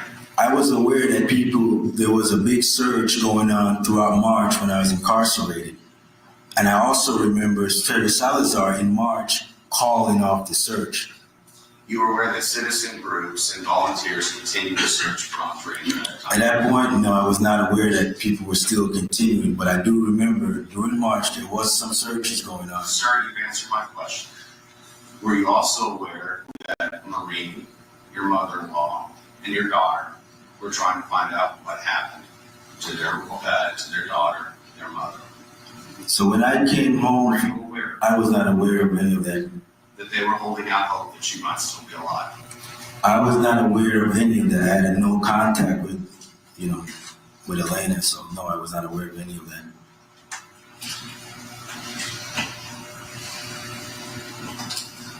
At that point, you're the only one who knows that she's dead, correct? Yes, And as these people spend thousands of hours searching, your daughter and your mother-in-law are trying to find out what happened to her. You don't think to tell them? no, I did not think to tell them. Do you make any efforts to try to find her body? That doesn't make any sense. Why would I make any efforts if I already know she's dead? Like, I'm not gonna go out in the field and pretend and do some charade or something, like pretending going out doing fake searches with people and passing out files. Why would I do any of that? That's just cruel on top of what already happened. You were hopeful that she wouldn't be found, correct? I sort of expected that she would be found. I was just surprised it took that long. But watching the way the grass grew over time, that's when I could see that. But when I put her there on March 1st, I'm thinking, that area did not look anything like that. And it certainly did not look like something that would last like several months. I'm thinking she's probably going to get found in a day or two, to be honest. Now, you saw this morning when Detective Coburn was testifying about the searches that you did on your phone, correct? Correct. Searches like how long do fingerprints last outside? How long does DNA last outside? Correct. How long does it take maggots to eat cooked meat? Correct. How long does it take a body, an unmarried body, to decompose outside? Correct. It's fair to say that you did hundreds, if not thousands, of searches during this time frame concerning this case. I knew I did searches concerning this case and like other things that was happening as well. It wasn't just every search is related to this case. There's other cases going on. Like there was also another lady whose body had been found. So it's not everything you see on my search is not this case. Like for example, doing the searches that you showed, there's a search for like a broken neck, and you never died from a broken neck. That has nothing to do with this case. So, but you did hundreds of searches concerning this case, correct? I don't know how many searches I did, but I did do searches in related to like different topics. The report will speak for itself, correct? Correct. You're not denying that you did those searches. I did those searches, yes I did. Would it surprise you that during all those searches, you never once searched self-defense? If I never did what? You never once searched self-defense. Mr. Spear, I got arrested. Does that surprise you? I got arrested on Sir, March. answer my question, would that surprise you? I don't know how to answer that question. Yes or no? Just listen to it. What do you mean by assert self-defense? Like have that discussion with my lawyer or have that discussion with the police? On your phone, you never searched that term. Would that surprise you? Probably not.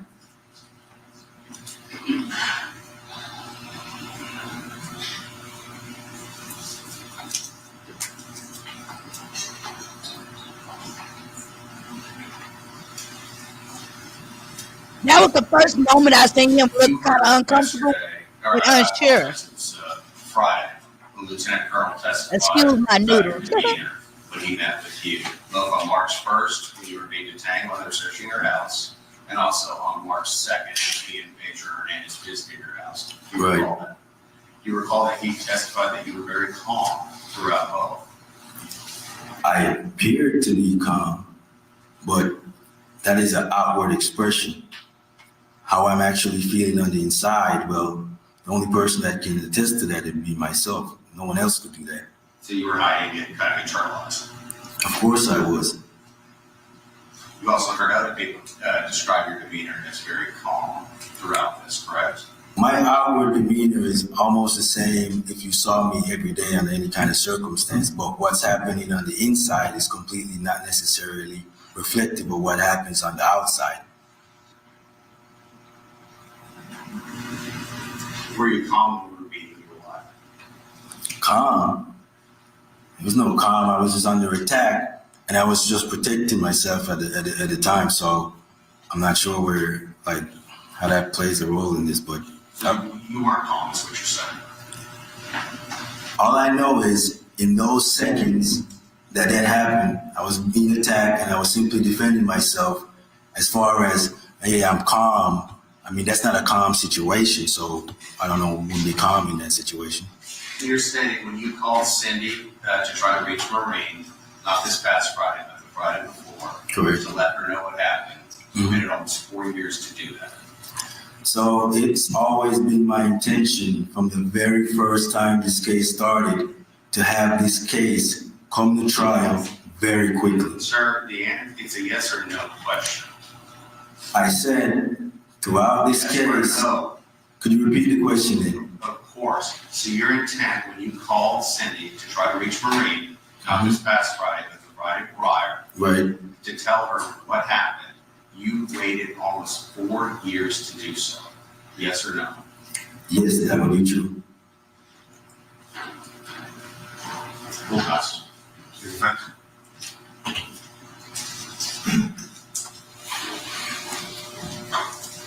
What kind of rebuttal can you Regardless of possibly your do? Search history, have you always believed you acted in self-defense? Yes, I've always believed that from the very beginning. Were you under attack by Andreen? Absolutely, I was.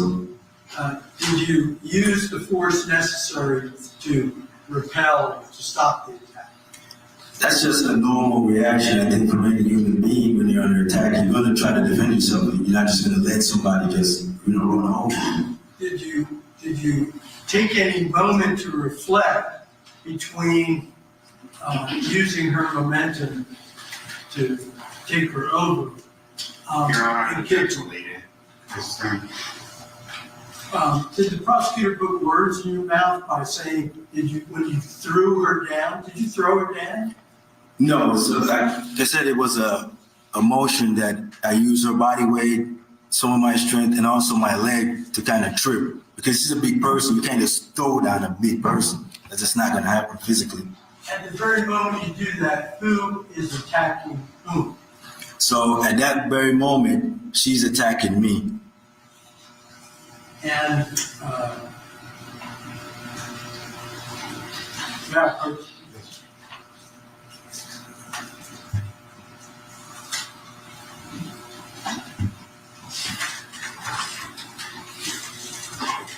I'm handing you two thumb drives. One's marked Defense Exhibit 60 and one's marked Defense Exhibit 61. Have you reviewed short video clips?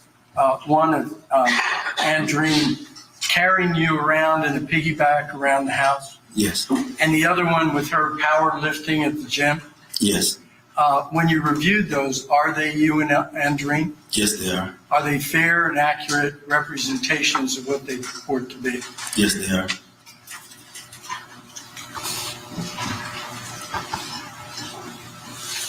We've shared these with the state, and I'll do it again, and I will offer Defense Exhibit 60 and 61. Okay. Your Honor, we did previously do these in Defense Exhibit 60 and 61. We have no objection. Okay, they're good. Do we publish? Okay. You want the lights down or not? Counsel? No, I think it's fine. It's just pretty quick. Just thank you.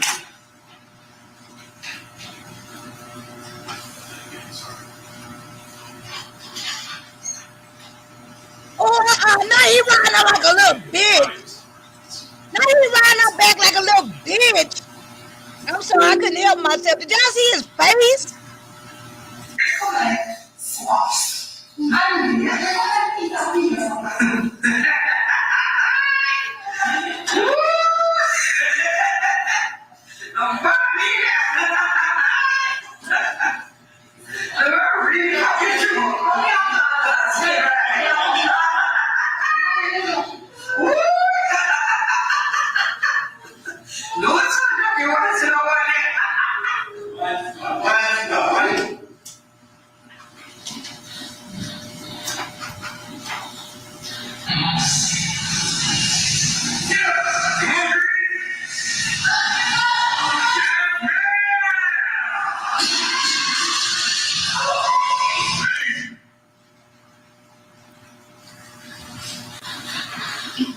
Would you describe Andreen as a very strong, powerful woman? Yes, I would. When she attacked you, were you in fear? Yes, I was in fear of, being harmed during that whole situation. When you left that location, did you believe that Andreen was okay? I just thought she got the weight knocked out of her. I didn't think, it would be anything more than that. Like I said, she was like some kind of wheezing motion. So I thought, okay, she's got the weight knocked out of her. The whole situation is probably over. Like I said, I ran out to get Elena away from that whole situation. So at that point, I was thinking it's over now. And everything else that you described, and most of the things that are in front of you in evidence, they all have to do with what occurred Your Honor, after her that's death. It's not a leading question. Can we rephrase it? Are you aware of all the evidence that you've seen in this case? Yes, I am. And are you aware that the vast majority of it occurs after her death? Well, every single item that they've displayed occurred after Andrea's passed away. Did you intentionally cause the death of Andrea McDonald? No, I did not. Did you commit an act clearly Your dangerous to Honor, human life? objection. This is an improper line of questioning. We'll allow it to. Did you commit an act intentionally, clearly dangerous to human life that caused the death of Andrea McDonald? No, I did not.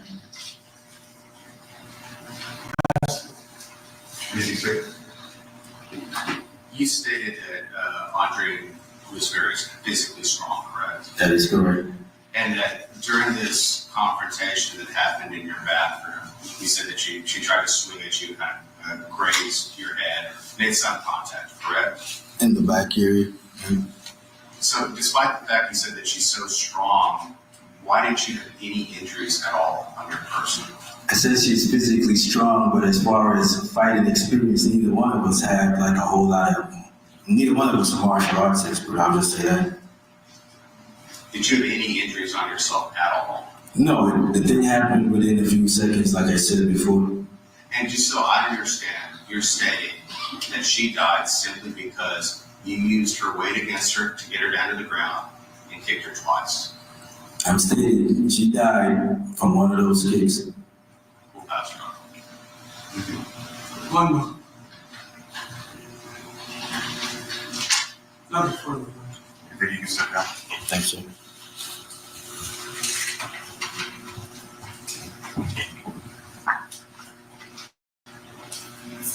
Go ahead and take a 5-10 minute break and discuss with council where we're gonna go from here. All right, so Jerry, can you say please?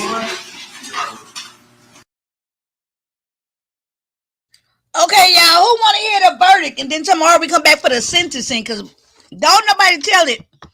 But guess what, you guys? Let me see what Betty was going to say. Betty Boop, tell me what you was going to tell me. Because, baby, let me tell y'all what I just discovered. And I just discovered this because I was trying to see, and I didn't even find the answer I was looking for. But I was trying to see what's, oh, yeah, we got to watch the full sentencing tomorrow with all the family talking and everything. We got to watch that tomorrow. Let's listen to the verdict because they got the verdict like in a they got like a 7-minute, highlight one, the best of. Let me tell y'all why. Wait a minute, let me see. Hold on, let me come back over there. Okay, verdict, please. I'm gonna pull it up right now. Let me say stop sharing. Okay, I'm not on the screen. Did Betty Boop say? Betty Boop laughing. Let me go ahead and find the verdict until she get it together. Let's see. Andrew McDonald verdict.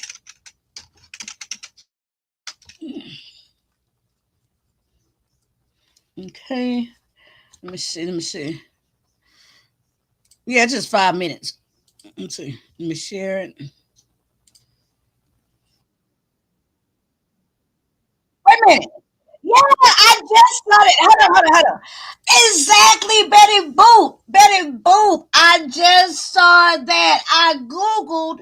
I was trying to find out if that attorney for Andre McDonald is Rusty, whatever his name is, a famous Texas defense attorney.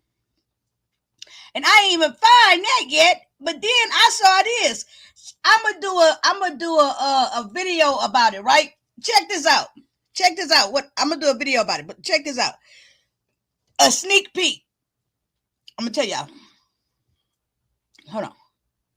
Everton McDonald, also known as Beachy Stout, will go to trial in September for the accused murder for hire of his second wife, Tanya Hamilton McDonald, in July 2020.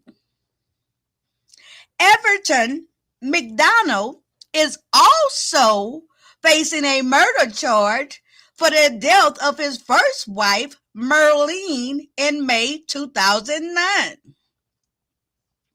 According to Loop Jamaica News, Everton McDonald will be in court in that case in January of 2024 and is expected to take a plea deal.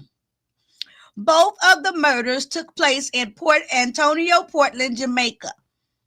Everton McDonald is a prominent businessman in Port Antonio, where both Andre and Andreen McDonald are from. Yeah. So we can say it runs in the family, or we can say he get it from his daddy. You know what I'm saying? Mm-hmm. But like father, like son. So I'm going to probably do exactly. I'm going to look further into that, get some pictures and all that kind of stuff. Y'all already know what time it is, and we'll look at that, okay? Because yeah, Now let's look at the verdict. I just saw that, Betty Boop girl. That's why I say, oh my God. That's when I type that in there. Let's see. Okay, verdict. Excuse me. And you guys have been an awesome jury pool for this trial, because y'all have had to have a lot of patience with me and this whole trial, and I apologize for that, but y'all know what time it is, and I just appreciate y'all. I just really do. And y'all really just be coming through, boy. And I kind of like this. I like knowing where I'm going to be at night. And looking forward to talking to you guys. Let's see. Girl, look how his face is. Wait a minute. Y'all see his big ass forehead? How it's already worried? Look at them worry lines in his forehead, y'all. All right. Let's see what the jury says. It's no need to poll the Lit Lane jury box. We already know. We find his ass guilty. We found his ass guilty at the door. Girl, all these Jamaican men killing up these people. I don't think I need to go to Jamaica a goddamn all. The moral of the story is, don't date no Jamaican men. Duh.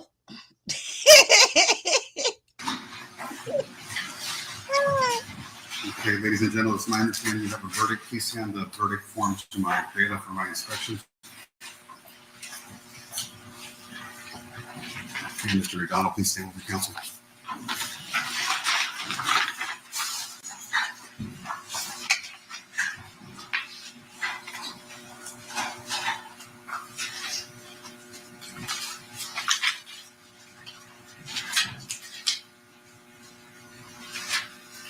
Okay, as to the count of murder charged in the indictment, the jury finds the defendant not guilty of the offense of murder, as charged in the indictment, and guilty of the offense of manslaughter. Is that anybody wish to have the jury poll? No, Your Honor. Yes, Your Honor. Okay, juror number 1 is a 4-person. Is this your individual verdict? Yes, sir. Juror number 2, your individual verdict? Yes, sir. Juror number 3, your individual verdict? Okay, juror number 4, your individual verdict? Yes, sir. Juror number 5, your individual verdict? Yes, sir. Juror number 6, your individual verdict? Okay, I'm going to the back row. Juror number 7, your individual verdict? Yes. Juror number 8, your individual verdict? Juror number 9, your individual verdict? Okay, I got here, yes. Okay, juror number 10, your individual verdict? Yes. Juror number 11, your individual verdict? Yes, sir. And juror number 12, your individual verdict? Yes, sir. Okay, thank you. Okay, on behalf of myself, and you can have a seat now. Is the state going to make any motion regarding his bond on the tampering? Girl, I couldn't even spell guilty. Community supervision on the manslaughter? Your Honor, at the time that this came about, we did not anticipate that we would be seeking less than instruction, that we would not have been eligible to make application. We're asking the court for leave to file an application now. Okay, that's granted. And any request on the tampering bond? Your Honor, not on the tampering bond, but based upon the jury's verdict, we'd ask that this bond be revoked and be taken into custody at any sense. Okay. Your Honor, it's been a difficult trial. As the court knows, this man has been on bond for months and months and months and months and months, without any difficulty whatsoever. None.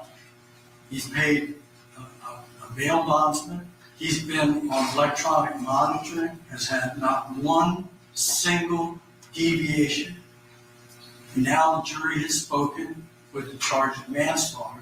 There's no reason at all, given the change in circumstances to an extent in his favor, that he not be permitted to remain on bond pending sentencing, which we can do in the normal course of business expeditiously. Okay. Well, I'm going to revoke his bond on the tampering, and I'm going to hold him in custody. He did testify also to abusing a court, but in my understanding, it's a second-degree felony, and he's been convicted of the manslaughter. And I'll still consider your arguments on probation next week for punishment evidence, but we'll take him in custody now. Yeah, take that ass. Take him. Do not let go. Do not collect $200. Okay. Don't get you no As far as coconut.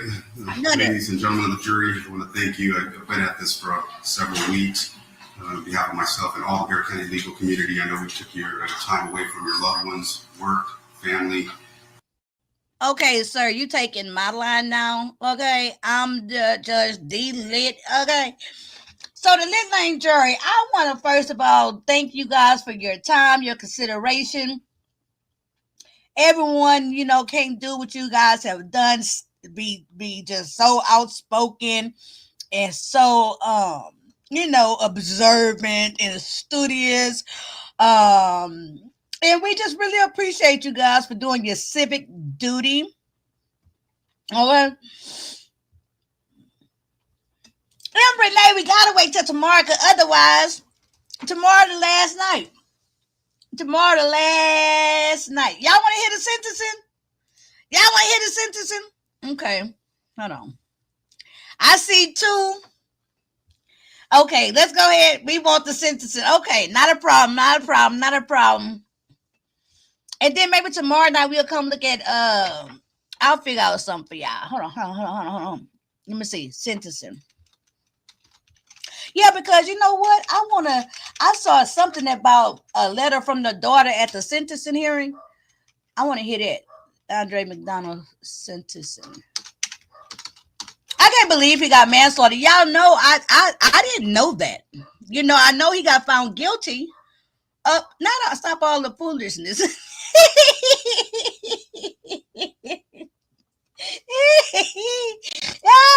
y'all,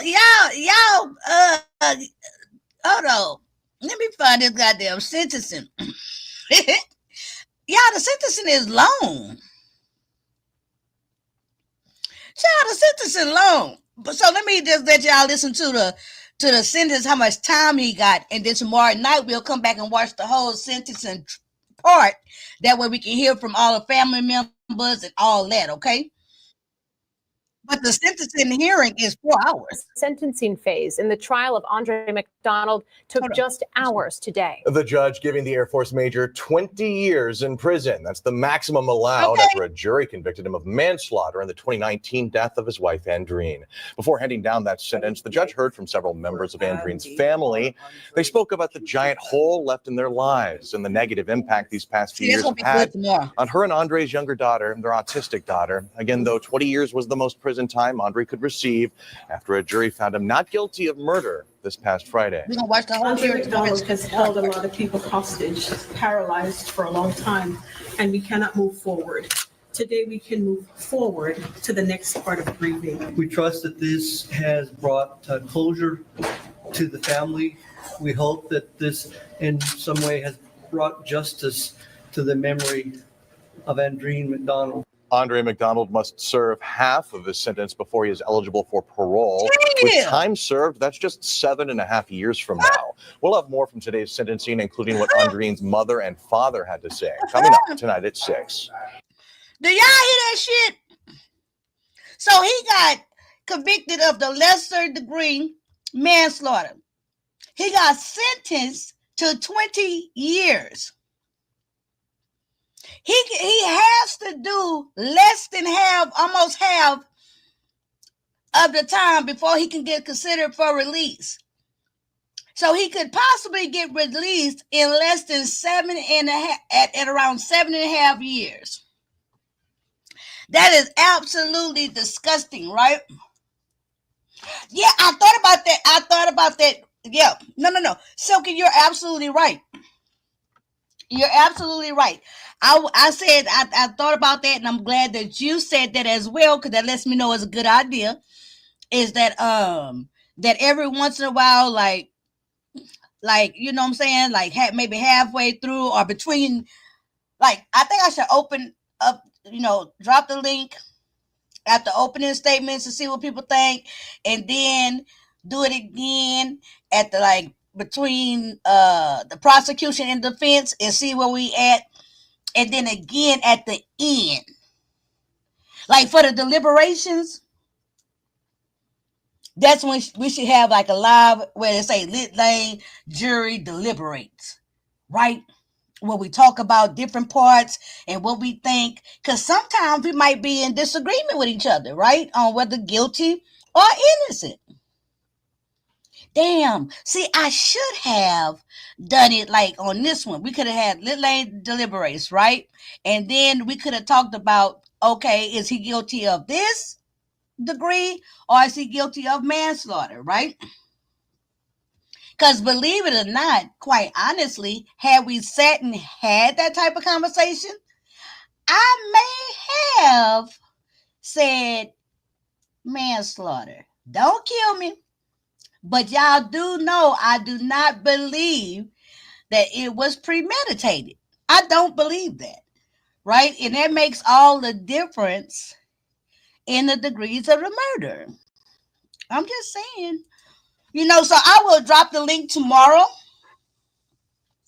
Well, I want to say her final words is fuck Andre.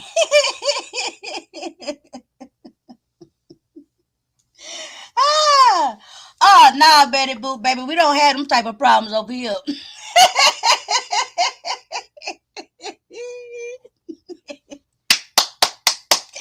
Betty Boop, we don't have them type of problems over here, baby, on Lit Lane. Demetra Judge D. Lit runs a very tight ship.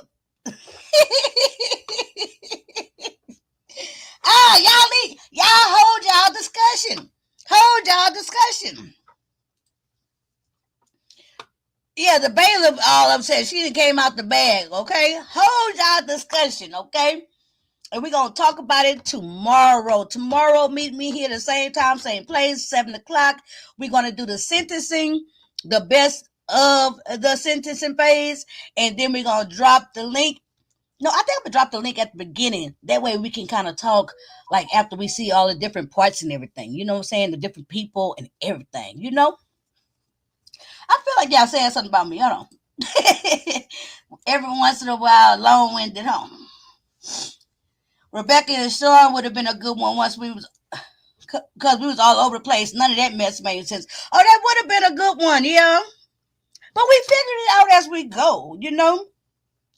So tomorrow night, y'all, let's just plan on being up in here and doing this thing. And I want to, maybe next week we can talk about like, because this trial will be over. I really want to drop the link and really get you guys this idea. And we like do a think tank on like what we should add to the show. Just focusing on this, the trial watch part, right? So y'all be thinking like how y'all making y'all suggestions and stuff like that. That's what I need to know, you know? All right. So I'm gonna jump off of here, you guys, because I got to do some cleaning up in here. And I shall see y'all tomorrow. Not next case, fuck Andre. We want to hear from all the different family members, girl. Bye. Good night, y'all. Go back and hiding, girl. She didn't came out. Went to them, been quiet and shit. Now she didn't came out the bag on us, okay? Good night. Good night, trial watch with Demetra. If anybody over there catching on the replay, where is my outro? And see, I got to remember to add that thing, say, court is adjourned, and bang the gavel. Where is my, how you, okay. Thanks for watching. Do not forget click the subscribe button and hit the bell icon. Like, comment and share. See you next time.